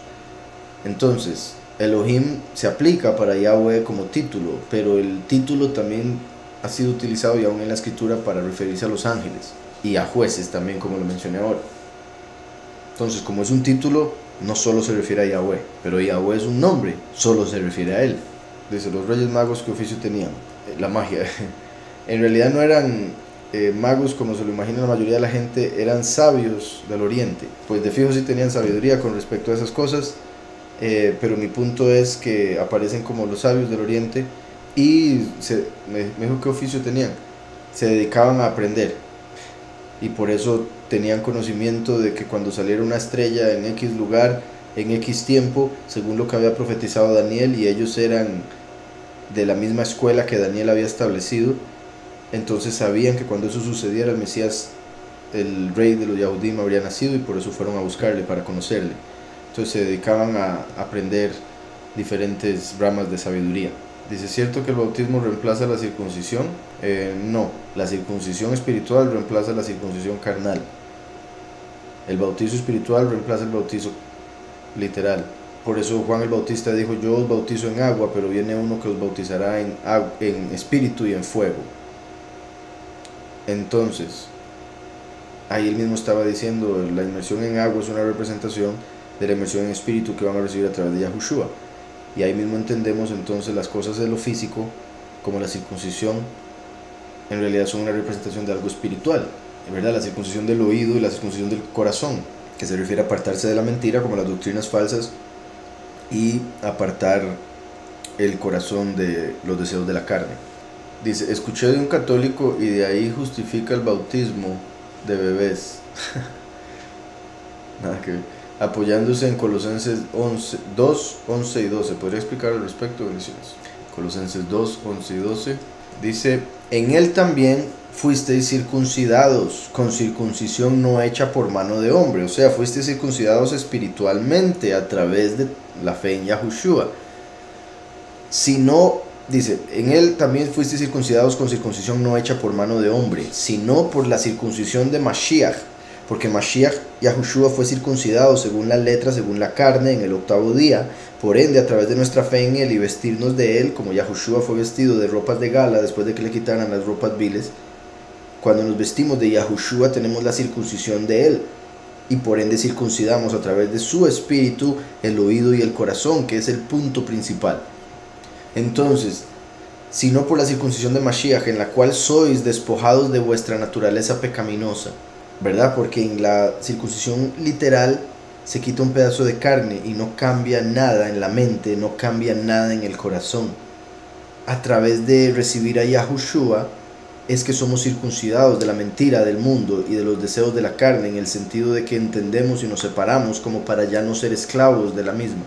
Dice, con él fuisteis sepultados en la inmersión. Aquí está diciendo que la circuncisión espiritual la recibimos a través de Yahushua, que era circuncidado literalmente. Ahora está diciendo que a través de la inmersión se está representando la muerte. O sea, son dos cosas diferentes. Con él fuisteis sepultados en la inmersión, en el bautismo, y en él fuisteis también resucitados por la fe en el poder de Yahweh que lo levantó de los muertos. Entonces ahí está mostrando que así como Yahushua fue circuncidado, nosotros cuando nacemos espiritualmente a través de nuestra fe en él, somos circuncidados espiritualmente. A través de ya haber creído, vamos y somos inmersos, y al ser inmersos se está representando que estamos muriendo a lo que éramos antes, y al salir del agua está representando que estamos resucitando. Entonces, es una interpretación al mezclar contextos y tras de eso a los niños o a nadie en el catolicismo lo inmersan en realidad completamente, solo le echan un poquitillo de gotas. Entonces ni siquiera están poniendo atención al verso que están utilizando como argumento, puesto que dice la inmersión, y por eso se refiere a ser sepultado, como ser cubierto por agua, así como el cuerpo de un hombre muerto está sepultado, cubierto de tierra. Y eso es lo que representa, entrar al agua y salir del agua, morir y resucitar, como Yahushua lo hizo. Y esa es la conexión que está haciendo. Bautizo con muerte y circuncisión con despojarse de la naturaleza pecaminosa. Espero haya quedado claro. Curiosamente, ¿verdad? Tras de eso lo conecta así. Los niños no saben lo que es pecado aún, no han pecado aún en esta vida, bueno, cuando llegan al mundo, y no van a entender lo que es pecado por los primeros 12 años, y aún así no van a estar completamente conscientes por los primeros casi que 20, con respecto a la importancia del pecado, y me refiero, bueno, lo negativo del pecado y la importancia de mantenerse apartado. Entonces, echarle un poco de agua a un recién nacido y decir que fue bautizado, no aparece en la escritura porque no tiene sentido. El bautizo es para aquellas personas que reconocen que han pecado, que entienden lo que es el pecado y están dispuestos a morir a sí mismos. Por ende, primero tienen que conocerse a sí mismos para querer morir a sí mismos. Primero tienen que saber a lo que han sido esclavos, tienen que saber lo que no quieren hacer como para decidir morir. Mientras que un niño ni le preguntaron cuando lo llevan a eso. Caín y Abel también eran mitad de Elohim. Caín y Abel eran, según algunos escritos, mitad Malachim. Y los Malachim, algunos de ellos son llamados Elohim. Entonces no eran mitad Yahweh, no. Pero unos ángeles pusieron su semilla en Eva cuando su cuerpo estaba sin alma todavía.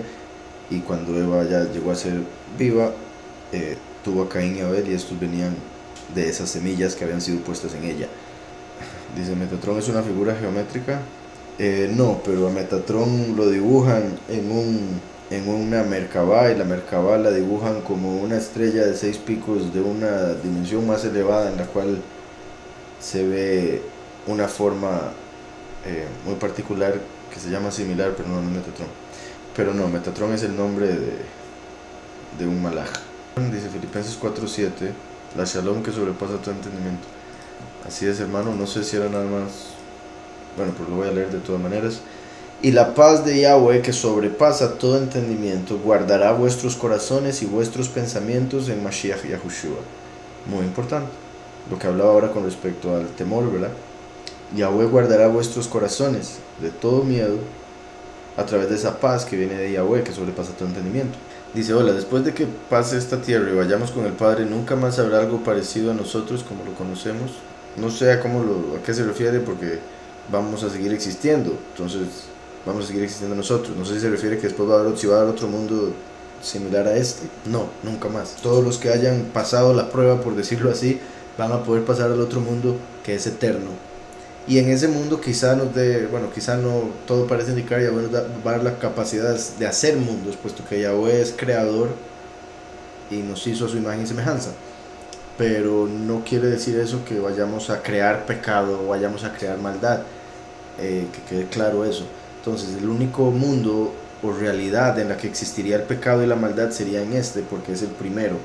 Después de este ya no va a haber ningún mundo en el que haya sufrimiento, pero vamos a seguir avanzando y elevándonos, mundos más elevados. La tierra fue hecha para que el hombre la habite. Entonces cuando Yahweh haga un cielo nuevo y una tierra nueva, quiere decir que el hombre va a tener que habitarla. Entonces la gente tiene pensado por el cristianismo que los hombres van para el cielo, los humanos van para el cielo, pero eso no es lo que la escritura dice. La escritura dice que van a habitar la tierra en un mundo perfecto, como este habría sido si no hubiese pecado el hombre. Otra consulta, ¿cómo se llaman los nombres de los apóstoles en hebreo? Me gustaría saber, ya el nombre de Jesús se pronuncia en hebreo diferente, los de ellos. O sea, es que Yahushua es el nombre del Mesías, Jesús es otro nombre. Jesús es un nombre falso que crearon después de muchos siglos, muchos años. Formaron ese nombre y desviaron al mundo entero con una doctrina falsa, una imagen falsa y un nombre falso. Por ende, toda la cuestión es otra cosa. Pero entiendo su punto. El nombre del Mesías es Yahushua. El nombre de los apóstoles, los nombres de los 2 apóstoles son estos. Primero, Shimón, llamado Kef, conocido como Pedro, conocido como Simón, y su hermano Andrés. Es posible que Andrés se llamara así, o sea, que la pronunciación fuera así. Es un nombre que quiere decir hombre, si no habría sido llamado Adam en hebreo, pero no vemos un nombre diferente, puesto que tristemente, como las versiones que quedaron del nuevo pacto son las griegas, entonces los nombres aquí salen escritos en griego, estos. Después dice Jacob, hijo de Sabdai, Yahuhanán, que sería Juan, ¿verdad? Por Jacob aparece como Jacobo, hijo de Zebedeo. Jacob, hijo de Sabdai. Juan sería Yahuhanán. Otros lo pronuncian Yohanan, pero se debe a que los nombres de los profetas, o algunos que empezaban con Yo, como Yosef, y ahora les puso la letra Hey y se convirtió en Yahusef. En este caso Yohanan, la versión con el nombre del padre sería Yahuhanán. Entonces Juan, Yahuhanán.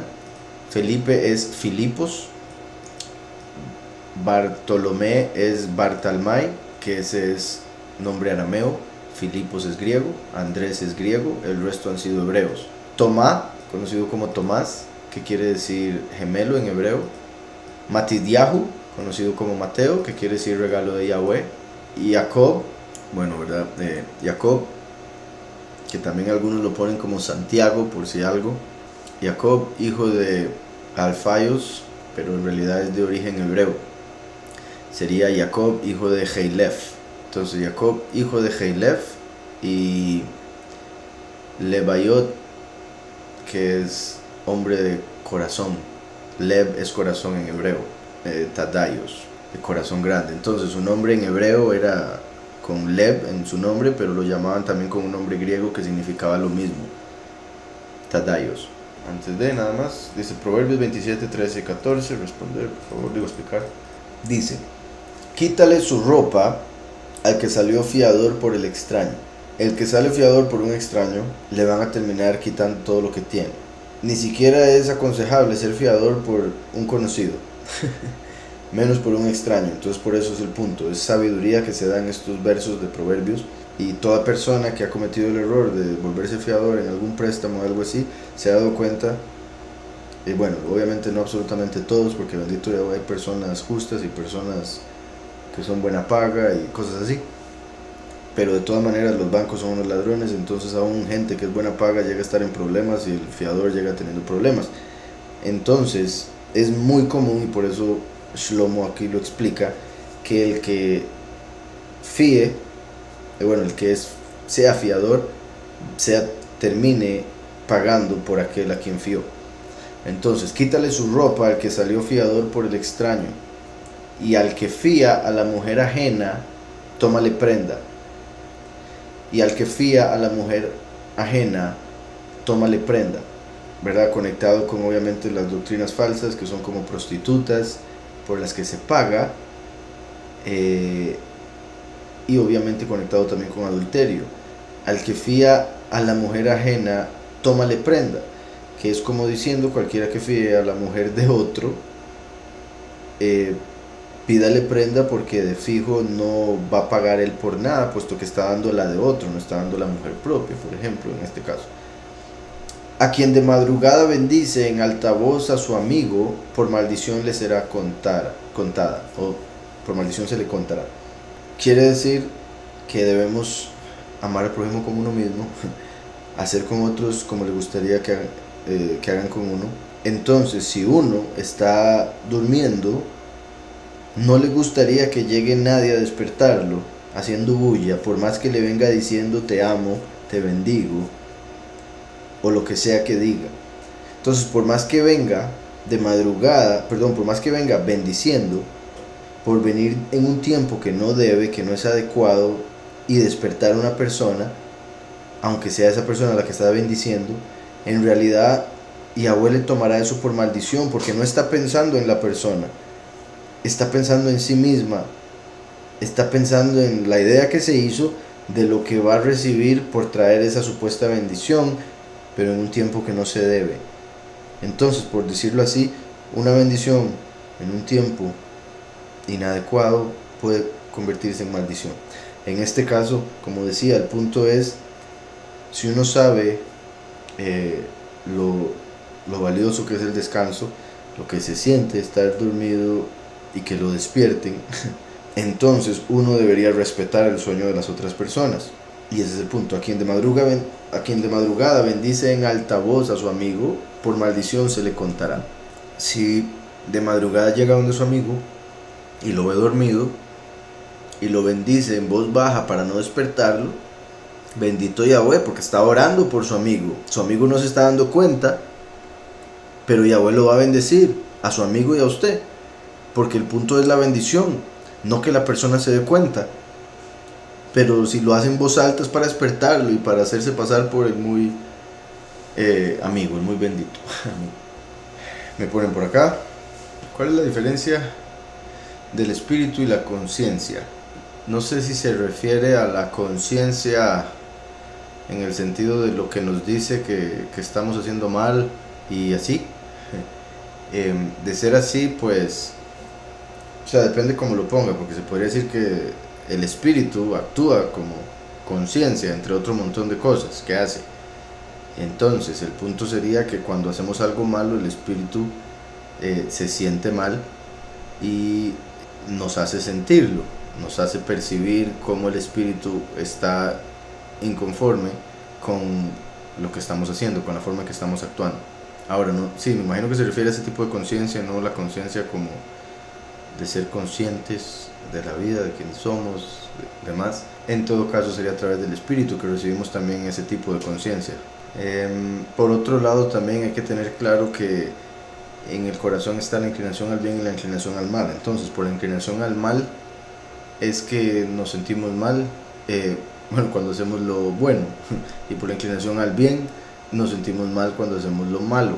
Entonces, hay algo en la carne que también nos va a acusar. Esa misma inclinación al mal, cuando hemos hecho algo malo, por esa misma influencia de esa parte del corazón, después nos acusa por lo que hayamos hecho. Eso es el enemigo acusándonos por X pecado, aún después de habernos arrepentido, aún después de haberle pedido al Todopoderoso perdón y haber sido perdonados a través de Yahushua. Seguimos escuchando, se siguen escuchando esos pensamientos, siguen llegando a la mente pensamientos de culpa, y eso hay que entender que tiene que ver con la inclinación al mal que está en el corazón, y el enemigo aprovechándose de eso para tratar de desanimarnos, para tratar de desviarnos del camino por el que vamos, para llegar a alcanzar la perfección que Yahushua nos prometió. Si puedes explicar Hebreos 8:13, dice por acá: al decir nuevo pacto, ha dado por viejo al primero, y lo que se da por viejo y se envejece está próximo a desaparecer. Entonces se está refiriendo al contexto, ¿verdad?, anterior, a lo que dice en los versos anteriores. En sí, el punto es que con solo que Yahweh profetizó en el libro de Jeremías, también en Ezequiel, en otras partes, que haría un nuevo pacto, con solo utilizar el término nuevo, vuelve viejo al antiguo.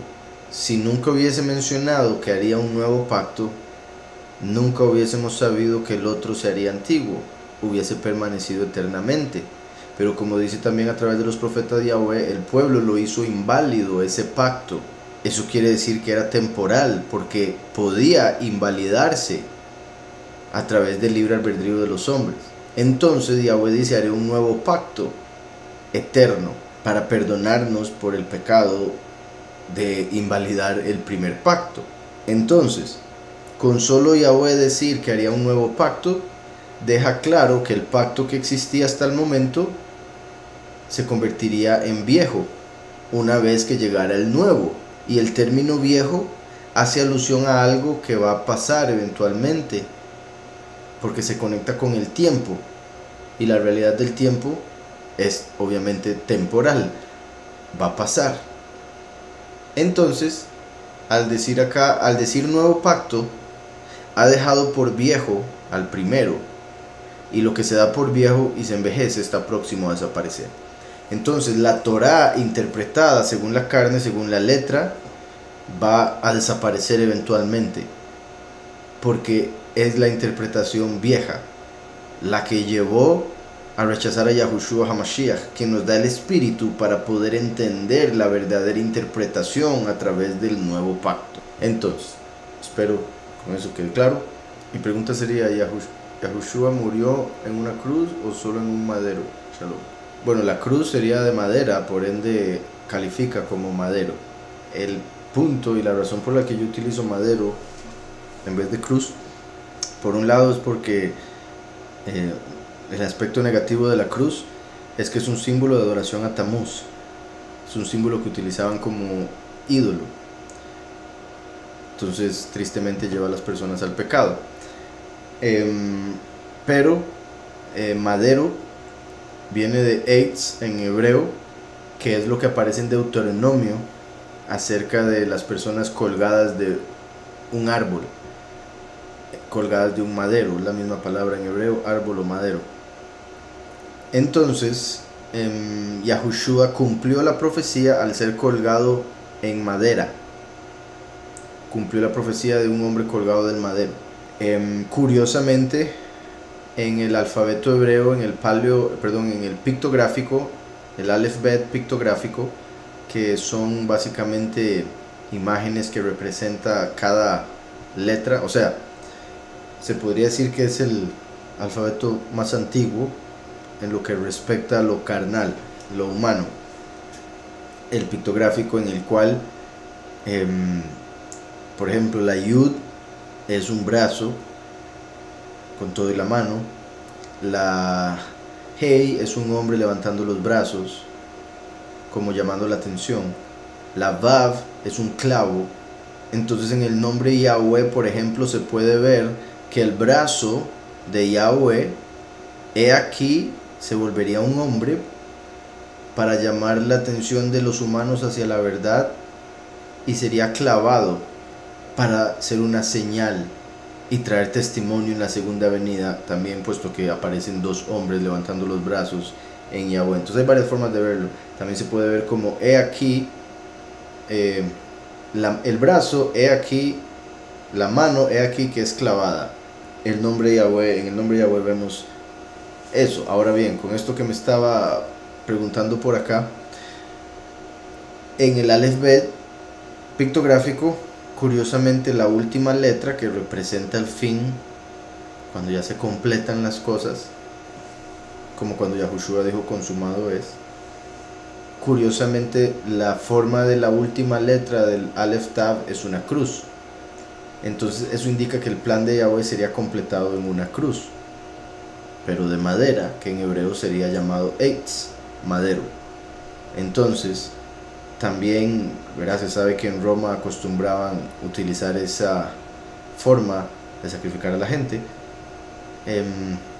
Sin embargo, por el aspecto negativo de la cruz como un símbolo de idolatría a Tamuz, ya que es la primera letra del nombre, es que, ¿verdad? Está obviamente, hay mucha gente que enseña que simplemente fue en una estaca, en una viga. Y por si algo curioso, digamos, hay un verso, hay una historia de Moshe que me hace a mí pensar que sí fue en una cruz, y con eso me refiero a que tenía los brazos extendidos. Y es cuando Moshe subió a una montaña para representar Mashiach siendo elevado, y mientras él mantenía los brazos abiertos, levantados, exaltando a Yahweh, entonces el pueblo vencía en la guerra en la que estaba, pero cuando los brazos caían, perdían. Entonces, por eso veo la posibilidad de los brazos extendidos mientras moría para salvarnos. Vamos a ver lo que sigue. Dice, ¿en qué momento se cumple Daniel 7, 2 al 7? En relación en las trompetas y los sellos. Dice... Daniel dijo, miraba yo en visión de noche y vi que los cuatro vientos del cielo combatían en el gran mar, y cuatro bestias grandes diferentes la una de la otra subían del mar. La primera era como un león y tenía las alas de águila. Esa ya pasó, eso fue el imperio babilónico. Babilonia de Nabucodonosor, que cayó cuando llegó el imperio persa, que es la bestia que viene de segunda, que es el leopardo. Yo estaba mirando hasta que sus alas le fueron arrancadas. Fue levantada del suelo y se puso en hiestas sobre los pies a manera de hombre, y se le dio corazón de hombre. Eso fue cuando Nabucodonosor aceptó a Yahweh como soberano y por ende se volvió hombre, dejó de ser animal. Vi luego una segunda bestia semejante a un oso, ese es el imperio persa, la cual se alzaba de un costado más que del otro. Los persas eran más elevados que los medos. En su boca, entre los dientes, tenía 3 costillas, y se le dijo, levántate y devora mucha carne. Después de esto miré y vi otra semejante a un leopardo, eso es el imperio griego, con 4 alas de ave en sus espaldas. Esta bestia tenía 4 cabezas y le fue dado dominio. Llegó a conquistar la tierra entera rapidísimo, por eso era un leopardo con alas y tenía 4 cabezas, porque después de que murió Alejandro Magno, se dividió el reino en 4 personas que le servían a él. Después de esto miraba yo en las visiones de la noche. A partir del verso 7 empieza a hablar del nuevo orden mundial, lo que están formando ahorita, que es como una bestia mutante, una mezcla de todas las bestias anteriores. Y eso lo digo por lo que dice Apocalipsis 13, que se conecta con este capítulo, pero aquí Daniel lo explica de otra manera. Dice: después de esto miraba yo en las visiones de la noche y vi la cuarta bestia, espantosa, terrible y en gran manera fuerte, la cual tenía unos grandes dientes de hierro. Tiene una parte de hierro porque viene de Roma, como el hierro representa a Roma en la estatua de Nabucodonosor, del sueño que tuvo Nabucodonosor en Daniel 2. Ahora, dice: devoraba, desmenuzaba, pisoteaba las obras con sus pies, y era muy diferente de todas las bestias que había visto antes de ella, y tenía 10 cuernos. El nuevo orden mundial van a dividir el mundo en 10 partes. Entonces, por ejemplo, 20 países en una parte, otros 20 en otra parte, por decirles algo, hasta que se lleguen a cumplir todos los países que hay en el mundo, bajo un líder. Cada uno de esos líderes es un cuerno de esa bestia que es el gobierno. Entonces, esto, de hecho, la tierra ya ha sido dividida en 10 y ya ha sido separada, o sea, en sectores, en 10 sectores. Entonces ya se cree que esto ha estado en pie, al menos lo de los 10 cuernos. Según el libro de Daniel, de esos 10 cuernos sale un cuerno más, el cuerno pequeño, y esa es la bestia que va a surgir en el inicio de los últimos 7 años. Entonces, el verso 7 ya se tiene que estar dando de tal manera que en cualquier momento va a salir el cuerno pequeño en medio de esos 10, que es lo que viene después. Entonces, espero eso quede claro.